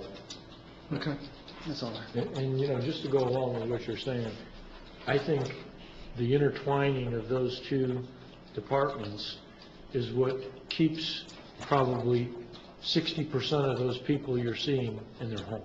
Yeah, I agree. They wouldn't be there had it not been for the fact that meshing occurred and the communication was there on both ends of your departments to make that stuff happen. I agree. And I'll follow up with that. I mean, back when the fire chief and I got started on all this stuff, the aging in place was kind of a neat little saying. Mm-hmm. But it's become a big component now to people when they're paying $6,000 to $7,000 a month to stay in a assisted living facility. It's become a huge thing because most of these people, especially with the downturn in the economy, don't have that kind of cash. No, so don't. I'm glad you guys are working together because, like Dominic said, it's a big thing. These people, whether they're living with family members or whatever, it's a big thing for people right now. I'll tell you, as council, if you don't have the 911 app on it, you guys both, it's incredible how much calls and what they do. I agree. Right? So you get it. Fire chief sold me on that from day one. Yeah, but it is you talk about the meshing and I always, people say, what's the number one call the fire department goes? I say, lift assist. And they say, really? I said, I can't begin to tell you how many of those I see and how many a day I see for that. And when you see stuff like that, it's overwhelming to believe that. I mean, I probably have a better perspective than most people, obviously, because I live across the street from the fire station, so I see them coming and going all the time. Yes. But when you add that 911 app to that, and then I know where they're going every time, it's amazing. Right, and the other issue is, and you guys aren't younger than most of us up here except for Steve, but, I mean, I saw some data the other day that 60% of the people that are going into retirement, meaning 65 and above, have less than $50,000 of cash savings in the bank when they go into it. So this is going to be a huge thing because they can't afford the assisted living facilities. So, I mean, what you guys are doing is kind of as we all know, treading ground that's never been treaded on, because it's going to be a nightmare. But this community's more well-off than other communities. You look at Cocoa and that sort of thing, and it's going to be, I mean, that's all, you're going to have a whole section devoted to picking people up off the ground all day. I mean, that's. And, you know, the more the community paramedic program grows, as the fire chief talked about, the more ours grow, because that's a whole part of people's life that was kind of forgotten until then. And it's critical. I mean, you know, we're plugged in, so they go there, they talk about services, what's going on. These people a lot of times don't have an idea about any of that stuff. And when we get there, it's like them reading the Satellite Beach newspaper, getting it read to them. You know, it's everything. It's great to see. Jeff, to you and to Don, thank you guys for what you're doing for growing this stuff. I mean, I don't see any end to you guys getting out of this anytime soon, but it sure is valuable to people, and they don't even know it's valuable, so. Well, honestly, we couldn't have done it without the support of the city council and the city manager, so we, again, thanks go to you. We wouldn't be here without you, so thank you. The other thing, the other aspect is you're going to be doing the Florida League of Cities annual conference thing, aren't you? So, I mean, yeah, what we're doing in our city is going to be out for the state of Florida as a class that's being offered. And what we're going to do, and you guys already know, but we're just going to kind of historically go over what we did with starting with the fall stuff and just kind of see, because that was kind of the kickoff of this. And then Courtney's going to go through all the other stuff. So I'm looking forward to hearing that. We're trying to make it, when her and I met today and talked, we're trying to make it that it's a teachable thing, that it's something that if you want to do, you can. Because what I've seen over the last few years is people say, yeah, it's really neat, but how do you do it? How do you get it started? Where do you start? And ours was all volunteer. But so hopefully you'll get some interest in this, but a lot of people need we get a lot of interest already. I mean, we've tried, and I know Don has talked to other people and tried to get it implemented in other communities, and it just, we don't have the usual thing, we don't have the money, we don't have the staff and all that sort of thing, and we did it without a whole lot of that stuff. It was just kind of, so there's going to be some hand-holding if they call you or they call Don, either one. They're going to, like I told you, Titus was coming down to meet, and Linda came in the office and said, you know, they want everything. They're coming down, they want to start the program, they want everything we've got, everything we've done. I said, wow, that's great. She goes, it's hundreds and hundreds and hundreds of hours of work. They just want me to hand it to them. I said, think about the people. Think about the people. And she said, no, obviously she understood that. She's happy about it. There is a need for this, because they wouldn't be allowing us to do this endeavor at the conference. There's only like 6 classes that are done or so. That's what the city manager was saying. But I've talked to people from different cities when I go to League of Cities events, and I tell them about our program, and that's exactly what they're looking for, is how do we do that? How did you start it? So, you know, this is going to be a huge driver for other cities in the state of Florida to look at how we've utilized what little resources we had to make something so grandiose and beneficial for our residents. Satellite Beach has always been progressive. The other part of this that doesn't get a lot of recognition is the rec department. Well, you guys, a lot of stuff you all do, whether it's the Tai Chi or whatever, that's all a part of it. It is. It really is. That's before they get to the stage where they need what you're doing and what Don's doing. So anyhow, that's enough. Mayor, yes, sir. Thank you. Mayor, can I just make one last comment on kind of a different subject? Chief, I appreciate, and please pass on there, so I appreciate the work they do, and for the reason I say this is, every time you see the news and there's an officer-involved shooting, I'm sure we all just kind of tense up on that, and you see it all the time, and dealing with mental illness and all the bad things that police departments are going through right now, and when you look at every time we have a council meeting and all the great notes that we get from the residents who say, thank you for all the things that the police officers do here. I can't thank you enough. As a city, the thanks that we haven't had to deal with a situation like that, that kind of goes with what you just said is, you know, something that happens in a matter of seconds could create a problem for this city for the next 15, 20 years. So between you, your leadership, and those leaders you have out there and your men, we deeply appreciate what they're doing. And I think the citizens show it by all the thanks you get, because there's some of those bad things that are going on. I said, every time I see that in the news of an officer-involved shooting, and next thing you know, the officer's going to jail and all these things, I just thank God that we're not in that situation. So thank you to all the stuff they do. You're very welcome. The more good things you do, the better. We're getting ready to roll out for the juveniles. We got Long Doggers gave us free ice cream coupons and McDonald's free french fries, so we're going to pass them out to the kids that we see doing the right thing, wearing the helmet, stop for stop signs, all that, and I think that's going to be really cool too, and it's just a great community, and the more you do for them, the more you do for you, Chief, thank you very much. Yes, sir, thank you. Quick question, everybody. We can go to an hour and 20 break. Courtney, if we take like a 3-minute break? Thank you. Thank you, sir. 3-minute break. Sneak out.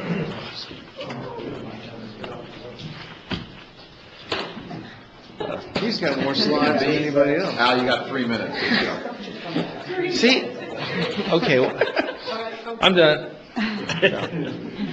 Good evening, everybody, and thank you for being here to listen to us all beg and share our successes this year with you.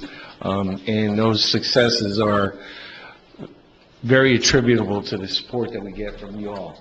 So thank you very much for that. Oh, a flop and then a faint. That's it? I see a pattern here. You all are familiar with what we do, and you see the vast list. I saw the list from the fire department and the police department, and, I have 2 pages of things that we do. So I just wanted to point that out, and there we go, and there's still more. So these are all the things that we do in a typical day. There are different aspects of the department, but we are out there working on storm drains, guys mowing grass, and I'll tell you, in this heat, Dominic, you're out there, cleaning pools, so I get it, and I respect everything that those guys do, because it's tough out there. Our accomplishments for this year, and I'm pretty proud of what we were able to do with the stormwater pipes. That's for a small department like us to replace 775 feet of stormwater pipe is pretty phenomenal, especially with the limited equipment we have and the limited staff. So I'm real proud of what we were able to do.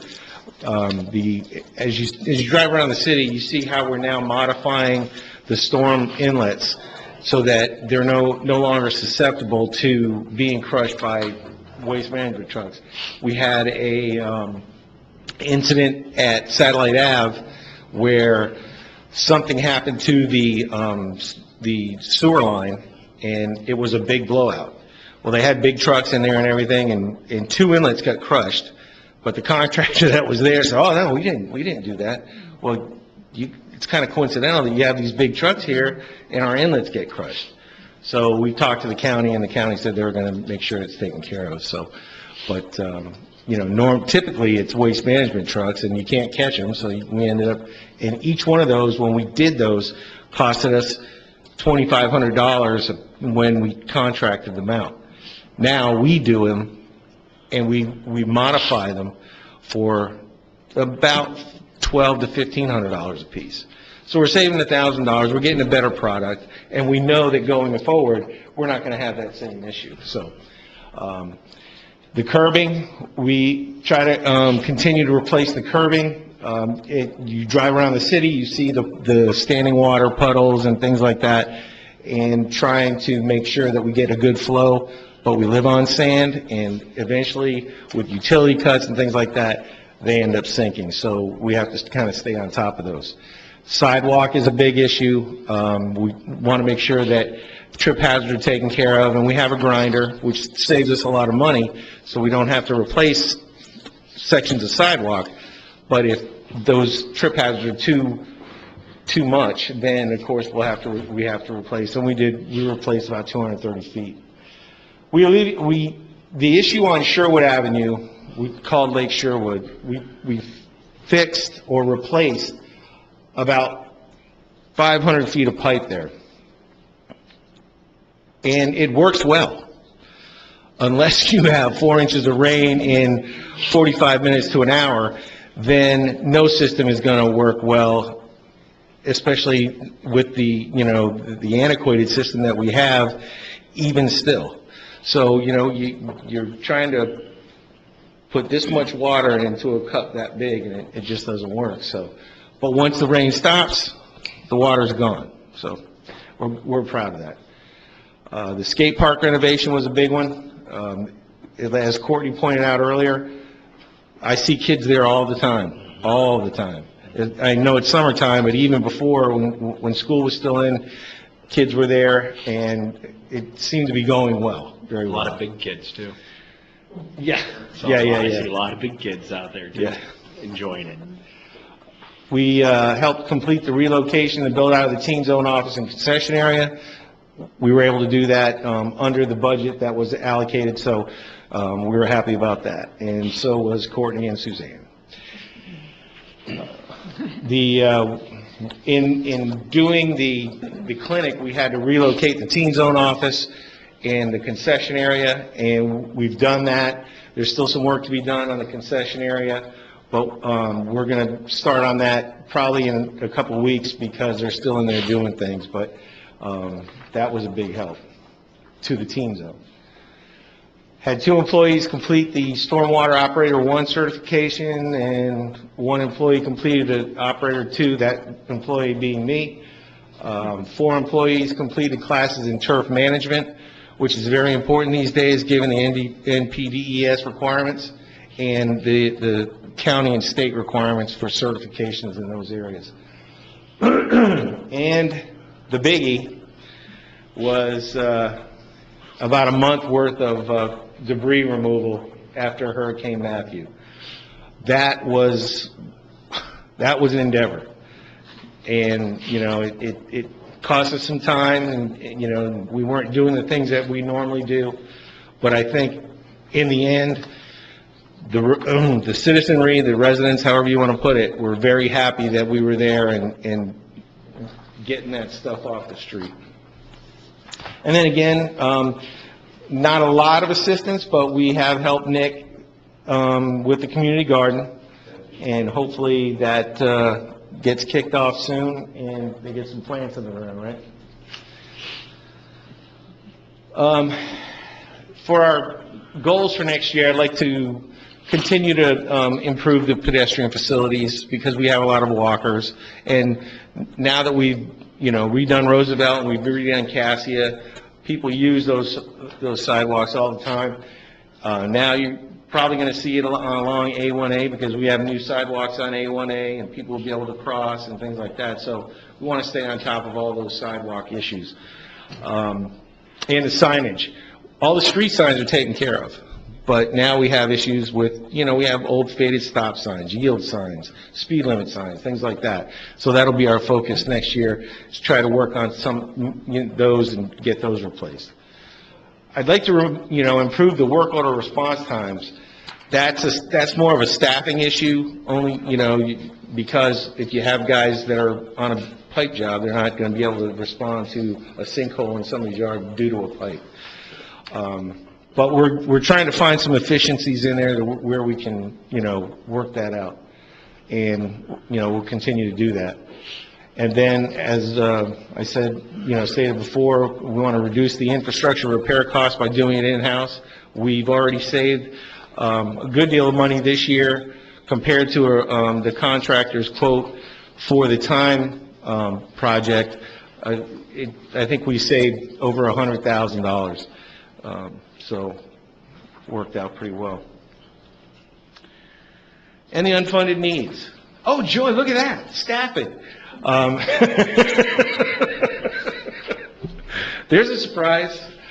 Every year I say the same thing. We continue to add, and we've been fortunate. Courtney has been more than fair with us, for getting some help. Actually, we brought one person back this year that, on a part-time basis, who has really been a help, and I was so glad to see her back. Luba is back helping us out, and hoping to continue that into next year, funding that. But I'd like to, before adding any more, lifetime maintenance project or tasking, or however you want to put it, just do an impact study and see what the impact is on the department, because we're just running out of people to do jobs, and it's getting harder and harder and harder to keep up. Just this time of year, the summertime, trying to keep grass mowed, and if you have a couple guys go on vacation, Paul Furphy, a prime example, he was out for 6 months. He hurt his shoulder throwing some garbage and was out for 6 months, and we had to make up his job, and that's a 7-day-a-week job there. So, different people or one person or, doing his job and doing their job as well. So it's tough. But I think the biggest one here to look at is the building facility upgrade. Our building is old. It is very old. It's not quite, I think it's probably as old as this building or older. Less maintained. Our carpenter shop is sitting on an old tennis court, honestly. If you walk in there and look in the garage, the lines for the tennis court are still there. It's a nice tennis court. The paint is really good. Yeah, the paint's really good, yeah. It's probably lead based too, huh? At least it's not clay. Yeah, right. Yeah, and so, and we have critter problems. We definitely have, I know the last time we went through there and trapped critters, I think the count was 22. Sure. So, yeah, that was a while ago, but, we try to stay on top of it. But it's tough. If you walk around that building, it's old, and, that's the reason why the rec moved out, because of different issues with it, flooding issues and things like that. And, well, but we kind of mitigated that a little bit. But anyway, I've talked to Courtney about it, and I think we have some consensus that it's an issue, and we need to try to find the funding at some point in the near future to look at replacing those buildings. And because we rent a building to house our back truck, and it also houses a spreader. So there's equipment that is being housed at other places that make it very inefficient for us to do our job. So, Alan, are you looking at a 1- or 2-story building? Well, Courtney and I had spoken about a 2-story building, but I'm thinking, just looking at the layout, because the police department utilizes a portion of that building as well. And if we could get the police department's storage issue taken care of, then we could eliminate that area and blow that whole building out and redesign the interior to where I think we could make it with a 1-story. That way we don't have to go up, we don't have the elevator requirement and things like that. And then the other building, we could go up with that building in one section to house the back truck. And, and the backhoe is not an issue. It can stay down at the grandstands, but, it's just one of those things where we need to look at a new facility for sure. Is that new facility, would you do it in the same spot? I mean, I know you and I have talked about this. If you had the ideal world, would you put it in that spot of our city? Well, I mean, if we had all the money in the world, no. But that's the restraining factor. Right, We'd have to you'd go put it buy up closer to A1A. Any facility that we build for Public Works is going to be in the millions of dollars, not just one, but 2 or 3. And so you're adding land cost to that by adding, trying to acquire property. And we have multiple facilities that we have to catch up on. So we actually have in our planned budget direction for future interns to start looking at space needs for the whole city and try to come up with some options, and we'll be presenting that to council this coming year as we'll do the planning of all this. But yes, the location is certainly a factor. The other issue with Public Works is it's really difficult to relocate Public Works, because Public Works is a little noisy, it's a little dusty, it's got a garage, and when the people that are there now are used to that. And if you're putting in another area, you're going to have to get a whole new round of people used to that. So that can be a problem when you're trying to relocate Public Works. There's a perception there that people don't want to live next to it. So, that's always a consideration. under another generation and another council, the option was looked at about the availability of Olson Field. Is that field still used, or is that, it's still used? Oh, yeah. I know, I got to look, I got it. But, I mean, another, as you know the history, another group looked at that and it backfired huge.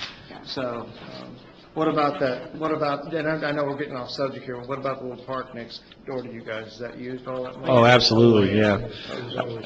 I think the only thing that I was looking at, as I was talking to my staff today, would be to take that little playground that's behind the building now and relocate that, and then maybe expand if we needed more room to expand to the north a little bit. And the other issue that we certainly have to take care of is the flooding issue, because, you know, when it rains there and that little walkway with the little knee wall there, that gets full of water. So, you know, there's got to be some kind of mitigation for that. But outside of that, I think we can stay in the same footprint on a one-story building and redo the entire interior and come out with a better product.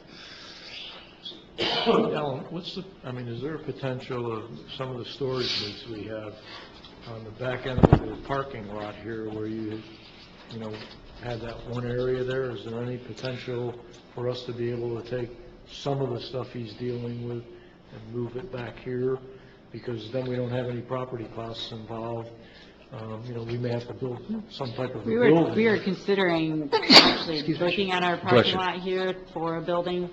And that's all stuff we'll look at, because they have yards kind of peppered around the city, and it would be nice to consolidate some of that for them. And some of their storage, they have rental storage, 2 areas that we rent, so it would be nice to consolidate that as well. So we'll be looking at all their areas that they use and try to, figure out the best place for that. Because that's going to have to go into one of these capital we're going to be looking at adding it into the mix. Yes. Okay. And actually, it's funny you say that. We had actually did a design. We actually had done a design for that very purpose. When we bought the vac truck, we needed to house the vac truck someplace.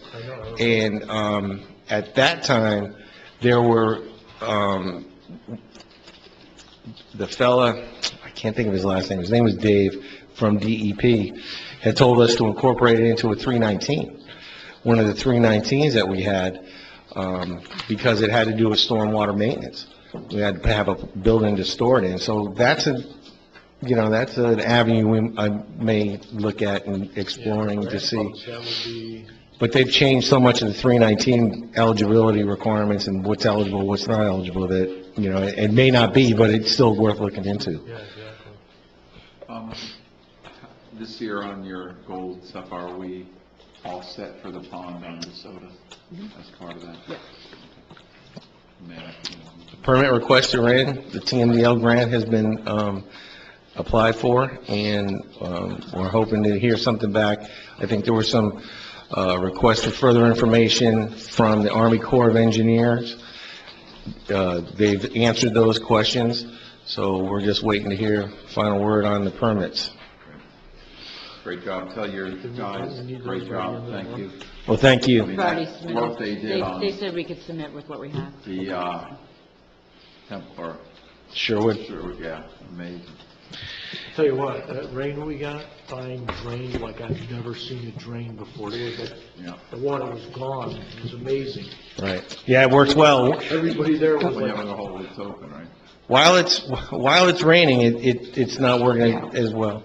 I mean, while it's raining, it just comes down so fast, there's no pipe big enough to handle it, Isn't that the we way- could do that. We could plan for those type of storms, but it goes away the minute it stops raining. So that's the cost benefit that we weigh. Do we want to rip up everybody's street and yards and put a bigger pipe in for the once in a while storms you get, and when it goes away the minute it stops raining? But I thought that was our whole basis behind this system, is that it was a time system, that if we have a rain event within a half hour, 2 minutes, Right. it was all gone. Well- And that's the way we were looking at it. Well, now, for the stormwater side and the newer things that we're building, that is most certainly a consideration in anything that is built, because you don't want the water falling out into the outfalls immediately.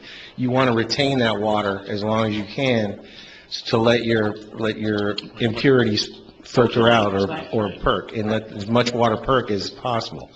That's why the weir it was constructed at Jamaica. That's why there's a weir at the pond that only lets a certain amount of water out. You know, I think they call it a 5-day orifice or something. So those systems are designed that way. But the systems that we're pumping into, you know, Sherwood's going into the Glenwood trunk.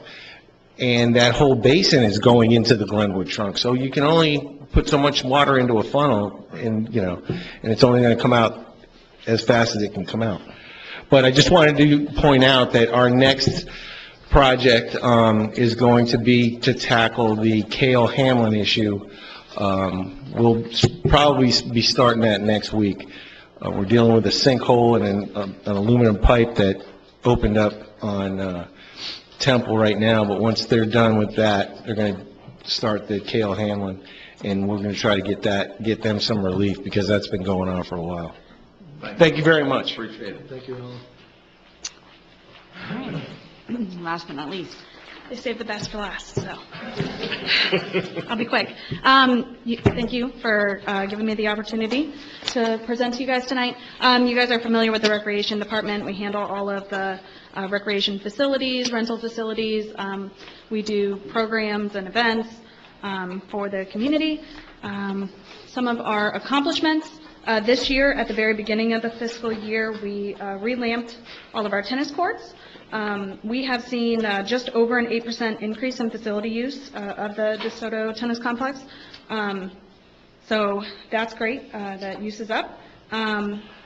After the hurricane back in October, we did replace many of our baseball nets, which was quite an undertaking for everybody. At the beginning of the year, in January, we put a shade system over our sports park playground, which parents have really enjoyed. The renovation of the skate park was completed, which a few of the other departments have already mentioned. And with the elimination of the skate park user fees and the expanded hours, we have seen a considerable increase in participation out of that facility. And the dog park, we did resod both sides of the dog park this year, so everybody's real excited about that, all the users down there. And we renamed the dog park after Councilwoman Gott on the dog park's 15th anniversary just this past June. Some of our goals for this coming fiscal year. We want to move all of our facility rental calendars to an online platform to make it easier for people to look at dates. We get a lot of phone calls that, you know, they want to rent the clubhouse next month. And we have to tell them, I'm sorry, that's been booked for 12 to 14 months. So no luck there. Our rentals are booking up really, really far in advance. So we want to help ourselves as well as people that are trying to get a hold of us, you know, when we're busy taking, you know, registration and stuff for other things, that they can easily look at something like that. We want to continue to update our marketing materials for the rental facilities, for our recreation facilities, and any ongoing programs that we're doing all the time with teachers. We want to smoothly transition any of our regular rental users from the Civic Center to different locations, either, you know, the rec building or the clubhouse, gearing up and getting ready for that building to go under construction. We want to improve the efficiency and communication within our own department and communicating with staff and part-time staff and make sure that everybody knows what's going on all the time. Because sometimes our part-time staff are left out there and aren't really in the fold.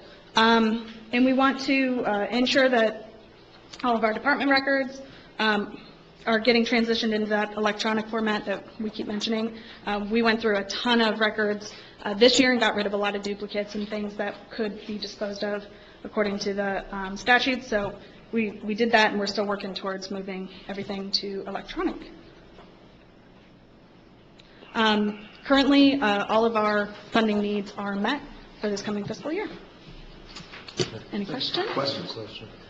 Cassie, when you talk about the calendar on an online platform, Mhm. if I go to our city's website, is there something on the website that says, rent city facilities?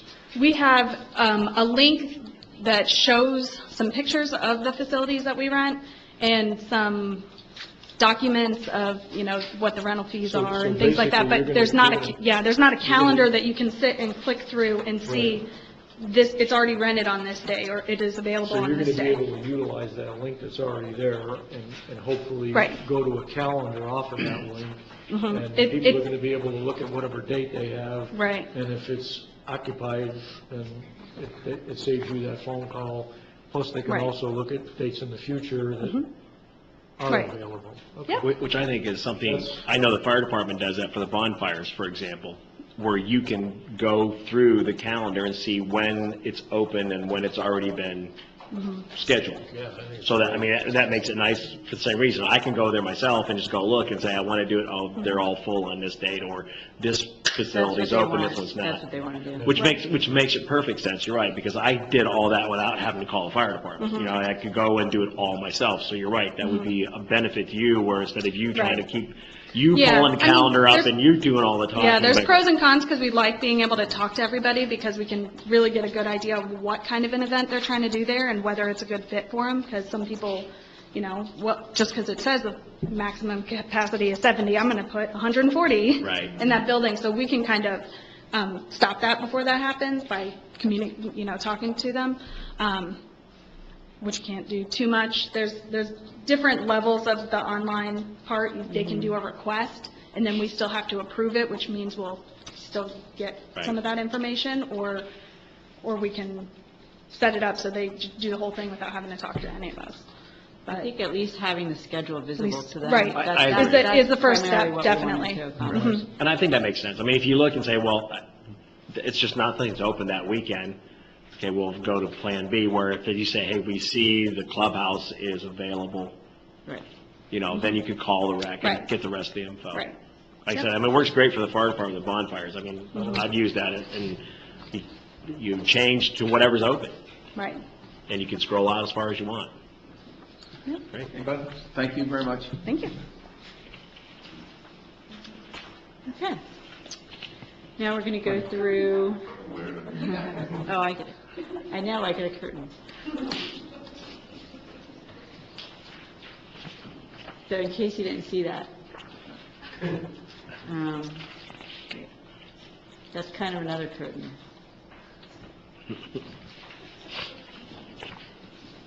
There you go. I'm going to give you kind of an overview of the budget and talk to you a little bit about planning for the future and how we're recommending to do some of the, tackle some of the challenges we have ahead of us. Before we get into that, we do want to just pat ourselves on the back because this is the 4th year in a row that we've received the Government Finance Officers Association Distinguished Budget Award. And the amount of criteria that we have to meet now is pretty extensive to get this award, so we are pretty proud of that.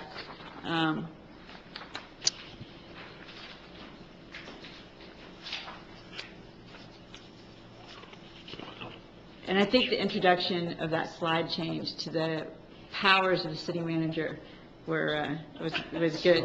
So really, the only thing the charter gives me the power to do is submit a budget. So I gave that to you. And what we strive to do is give you the budget in time for you to have a month to review it. And we present this to you like we're doing tonight. And then in September, we'll start your budget hearings to adopt the budget. But the budget requires, the charter requires the city manager to not only submit a budget, but talks about what we have to put in the budget. And that's an outline of our financial policies, a complete financial plan for the next year, and detailed estimate of revenues, expenditures, and then also a capital program. The council adopts the proposed budget and holds the public hearing at the first meeting in September, and is required to adopt the budget by September 27th in the charter. This is your calendar that you adopted earlier in the year, and the next meeting that we will have is on August 2nd. In that meeting, you will be addressing the stormwater assessment resolution, and this year we are not recommending an increase in the stormwater assessment. Next year we'll probably be looking at that, but this year we're going to be holding it to the same rate, or we're recommending to do so. The budget hearings are September 6th and September 20th, and that's where you'll be holding your public hearings on the ordinances for the budget, for the millage rate, and then the budget. And this is probably the most important slide. This is the budget environment, and this is basically the parameters that we have to work under to create the budget. And we've received a 7.56% increase in property valuation, which is actually the highest since I've been working for the city. Normally we get around a 6%, 6.5%, so this is a pretty big jump in property values. And then also the CRA, for the first time, actually increased a little bit less than citywide. Normally it's a little bit more. We did budget $1.9 million in capital projects this coming budget year. We are recommending a 2% cost of living adjustment for employees. And this will be the final year that we'll be addressing pay compression. And as you recall, 3 years ago, we negotiated with the unions, and as well as this also applied to general employees. Any employees that were employed with the city during the recession where we stopped providing pay increases, we wanted to go back and catch those employees up, and we created a kind of a formula and all that, and went through lots of discussion with the employees. And because it was such a cost, we split that cost up over 3 years, and this is our last and final year of addressing that. We built in a 5.7% increase in health insurance plan costs, which you heard earlier in the presentation from Garing Group. And then also we had a $126,407 increase in police and fire pensions, which is quite a bit more than what we are normally used to in terms of regular pension increase costs. And this is primarily due to the new mortality tables required by Florida Statute 112, and that change was adopted with the pension, big pension statutes changed that were done in 2015. So basically, it's really a state law that pushed us into higher pension costs this year.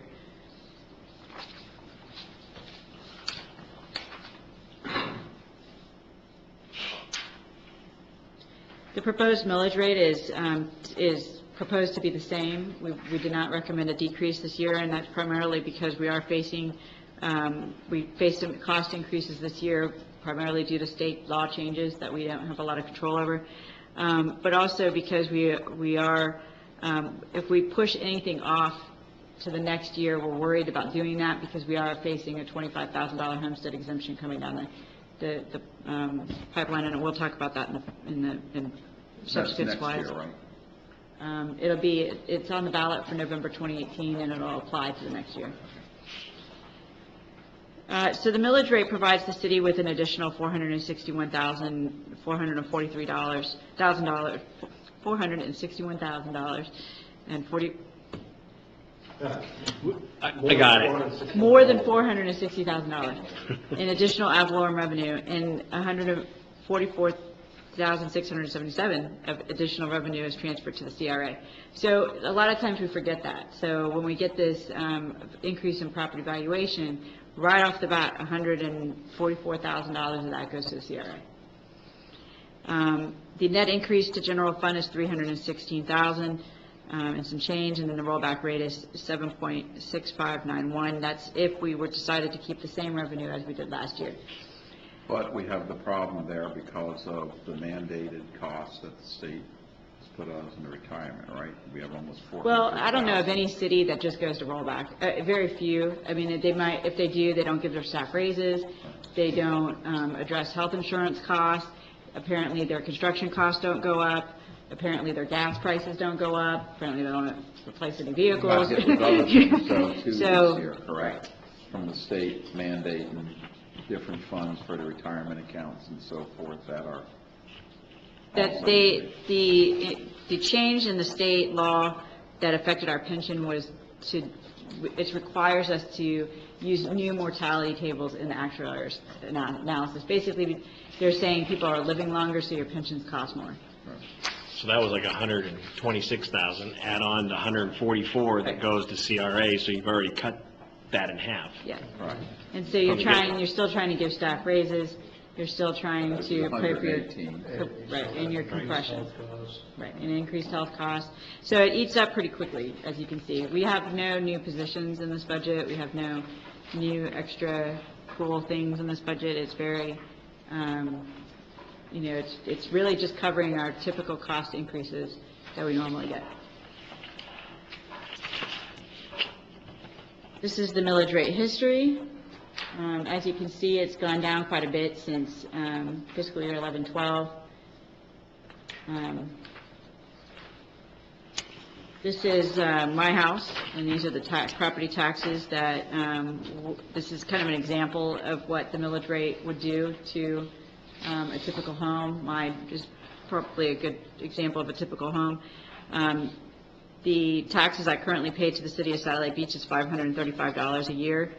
And after this year budget, if you approve this millage rate and the budget, I would be paying $571 a year. So my taxes would go up $35. This is the full tax burden that I have on my house, and what most people carry in Satellite Beach, and this includes the county taxes, school board taxes. We pay taxes to St. Johns River Water Management District, Florida Inland Navigation. So there's many taxing agencies that we pay to, and this is a distribution of that and how they're allocated. And as you can see, the city of Satellite Beach accounts for 43% of that total tax burden. So when people think about their taxes, I encourage residents to look at what they actually, I'm sorry? Oh, 33% of the total tax burden. The school board is 43%, I'm sorry. It's the different colors.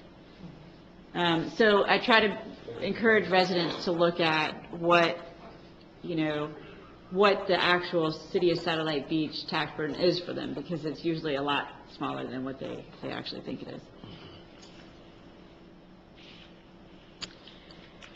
We have a lot of relationship between the funds that can be confusing sometimes. So what we do is we transfer $130,889 from the stormwater fund to the general fund, and that covers the cost of Public Works employees that take care of our stormwater system.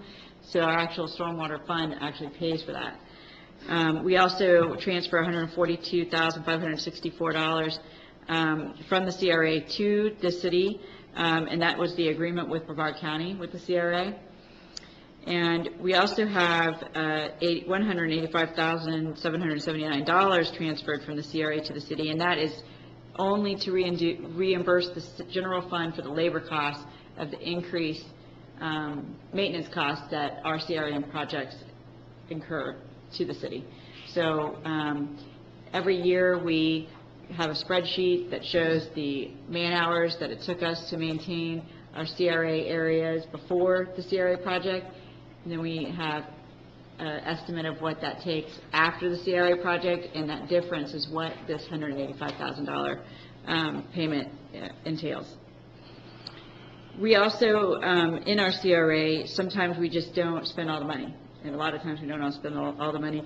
And so we have budgeting a return of $259,506 in excess tax increment financing from the CRA.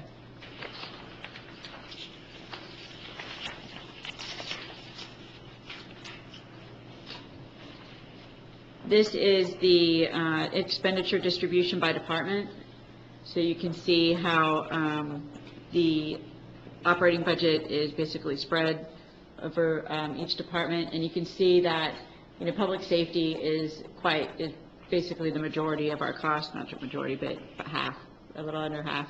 And then public works is the next largest, and the rest are administrative functions of the city.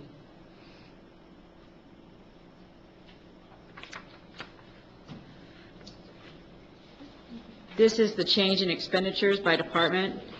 As you can see, the police and fire represent the largest expenditure, but I just want to clarify that that is because of the pension cost increase in their line items on their personnel.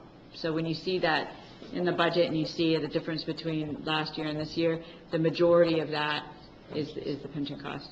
So if you look at where you see public works with 13%, that's also higher than normal because we had a major increase in workers' comp this year, and that was largely because of state and state law, and a lot of that happened because of court decisions, and all of these are outside of our control.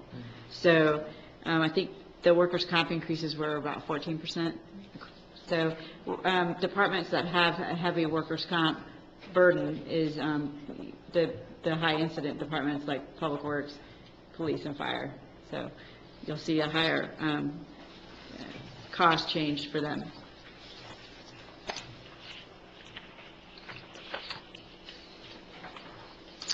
This is our general fund reserves, and we wanted to make sure that you knew where we were. We had ended 15-16 at almost 1.4 million. We did purchase the property over at Jackson for stormwater, and we also dealt with a hurricane. So you see a reduction in reserves to about 800,000, and we'll be working with, in the future with FEMA to get reimbursed from FEMA, and then we'll be working at selling the DeSoto property so we can reimburse them, put this money back. Question on that? So we got 300,000 approximately coming to us from FEMA, correct? Approximately. Okay. The property on DeSoto, goes into general fund reserve, or that's in the CRA, is it not? Yes, but the way we structured the CRA, the sale of that property will go back to the taxing authorities. Okay. Any more questions on that? This is our debt service for all funds, and this goes over the capital assets fund, which carries the most number of debt service, and then we also have the CRA, which carries the largest piece of debt service, and then we also have debt service in the stormwater fund as well. We do have some payments coming up in the next 2 to 3 years that will be done, and that includes the stormwater projects debt service. The records management, the RMS system, will be paid off in 2020. And then we also have the first fire truck that we purchased that will be paid off in 2020 as well.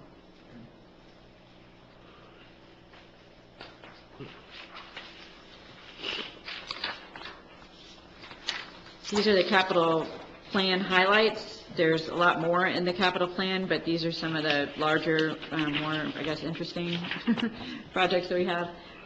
We are putting money away for our annual street resurfacing program. We also have the DeSoto Field Stormwater Project. We all know about that, but this year we're pulling the money in to actually construct it. We have a $100,000 program for A1A, and that's largely for the landscaping piece of that project. We have a typical stormwater line replacement in the stormwater fund of $100,000, and that's what we do annually to ensure that we replace stormwater lines at a good rate. We do have programmed $100,000 for the next football field lighting project. We have the Civic Center programmed at $175,000. That's a CRA project coming up this year. Dog park improvements at $10,000. Police equipment, and this also includes the radios for both fire and police, and that's a typical replacement. And then we also have the video system program for Hightower. We have $48,000 programmed for fire equipment, including breathing apparatuses and bunker gear. $110,500 for police vehicle replacements. How many is that? That's two. Two.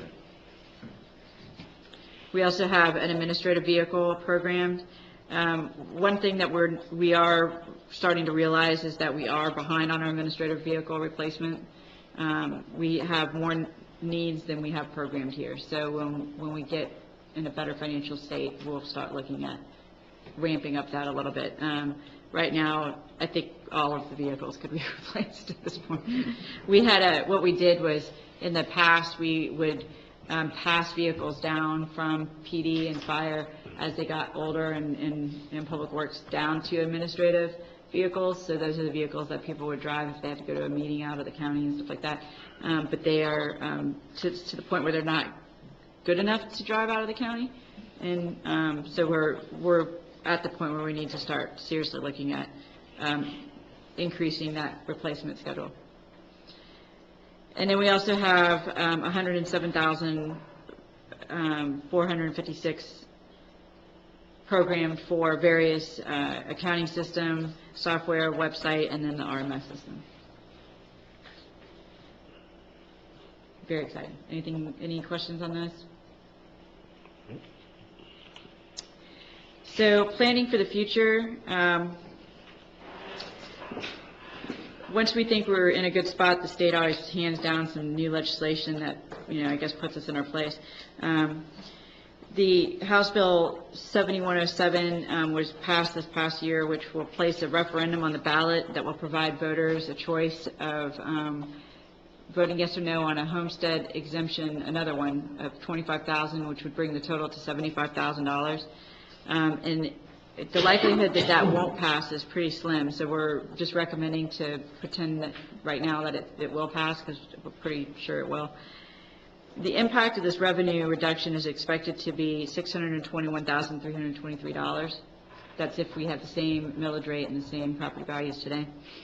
And that represents 5% of the city's overall general fund budget. And so the impact is equivalent to about 40% of the city's public works operating budget.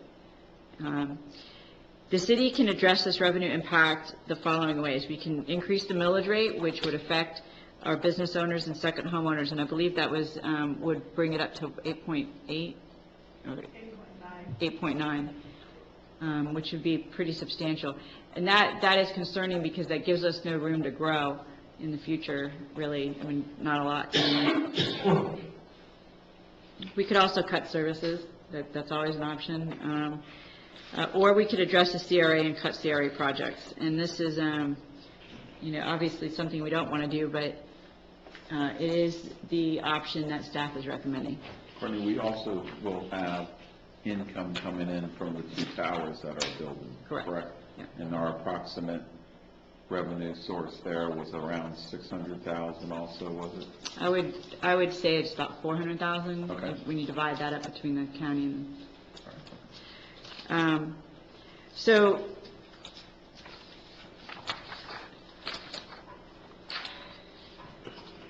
we're recommending to process a CRA amendment, and that would basically, I gave you a spreadsheet on your table that showed what that amendment would look like if this is a strategy that you would like to do. What this would do would be to end the CRA a year early and cut out two projects, which would include the reconstruction of the Pelican Beach Clubhouse, which was funded at $920,000, and then the construction of the Gemini Park, which was funded at $200,000. And we're recommending to move these projects just basically into the city's regular CIP schedule and close out the CRA 1 year early. And now, obviously, we have other in the city's regular CIP, which is primarily funded through the Capital Assets Fund. The city Public Works Department building is clear priority in the staff's mind over the clubhouse building. So while we would pull this into the CIP, it would be in a much later year past the city's Public Works building, largely because in staff's mind that's a bigger priority. And when we present the next year's CIP to you, you can have that discussion and give us direction on that. But as of now, that would be staff's recommendation and priority. Courtney, I have no problem with that, but what also I'd like to see though on the clubhouse, the revenue generated from that. I mean, they rent it 14 months out. I mean, it's always rented. So if we took that income, and we took the income, if we rebuilt it, where maybe you could run multiple events at the same time there, usage, what would that income be? Yeah, we can provide that information. You know what I'm saying? Because if it pays for itself, it's a great addition. I mean, it's used all the time. It's used by one party right now, but if you built it on stilts, and you could partition it in a way that if someone needed the whole thing, fine, but if you needed part of it, it might be a neutral. Today, the city's rental fees do not pay for the city facilities. The city's rental fees pay for the administrative and some of the annual operating costs, but the capital part of that is not covered. Okay. Yeah, depending on what goes in there on Shearwater on the north side, would it be an option to put in a tourist tax there if something went in? So, You know what I'm talking about? there is a bed tax, but that has to be established by the county. We could put in impact fees, and we're looking at impact fees for fire service and police service right now. Okay. So we're talking about that between the fire chief and I on how to possibly structure that. Okay. But it has to be for a service impact to the community. And so we're trying to establish what that actually would mean. So we couldn't, I mean, just like Daytona Beach has a tourist tax on every hotel. We have a couldn't do tourist that. tax. Yeah, Or we could do we have a tourist tax in Brevard County. That's what funds the beach renourishment project. But we could not establish that. We could not, We do that's not why- have the statutory capability of doing that, or authority. Okay. Courtney, is the reason why we're looking at shutting down the CRA yearly based on $25,000? So we're just anticipating Correct. that's going to pass. Yes. And this is a mechanism that we can use to Right. start looking at how we're going to offset that 600 and some odd thousand dollars that we're going to get hit with Yes. yearly. Correct. You know, it's interesting because you and I have talked. I think if you took our CRA, you try to duplicate today, get it to be a CRA, chances of you getting it is like zero. Because it really didn't fall into a blighted area. I think we're lucky to get it when we did. I think we accomplished what we set out for it. We had all the beachfront property, the accesses, and right, so, you know, that was accomplished. Whether it was ever going to turn into a downtown Melbourne or a Cocoa, I think we would need to do much more with our building codes and stuff ever to start producing that. And reality is, you're providing all the service for that area, and police and fire and rec and everything else for no service, no charge to them. Right. And it's the same pot of money. Unfortunately, still the taxes that are going there. So my feeling is, what is there left to do there that we can't do out of our general budget when the funds are there? And it just gives us more flexibility. I agree. We also, from a timing perspective, the reason why we wanted to bring this to you as part of your budget considerations is that the county is asking us to enter into interlocal agreements, and because we have such a defined plan, we would like to just interlocal agreement our plan. So we want to make sure that it's finalized and correct, and if that is the direction you want to go, then we can finalize a plan amendment and adopt the agreement at the same time with the county. For procedural, we need to do that at our next CRA meeting, Courtney? Yeah, so this would be the schedule. If that is the direction you are okay with, then this is how we would adopt the plan amendment. And as you can see, on September 6th, you would have a first reading for the plan amendment, and at the same time, we would adopt the county interlocal agreement. Direction. Council? Sounds good, no? I mean, I don't know whether if by some miracle that the homestead exemption does not go through, so then at that point, can we take like the Pelican Beach House and then put that into our capital asset plans, because we would be getting that income in anyways, and then try to fund it that way, I guess, more or less, because we've already finalized the CRA plan, so we're not like you really want to come back a year later and try to put that back in there. It's like the same pot of money. If that doesn't pass, Yeah, we're if going to get we- that and the other money that's part of running our expenses of the city We would lose anyway. the county portion, but when we enter into an interlocal agreement with the county, the likelihood that they're going to say, oh, it didn't pass, we'll go ahead and put that project back in is pretty slim.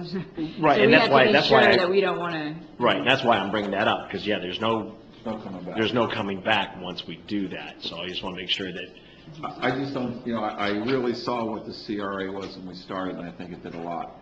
But as Courtney, you and I have had conversations, I don't see where a CRA as defined the way it was in Melbourne and Cocoa and some of these areas have a function here anymore.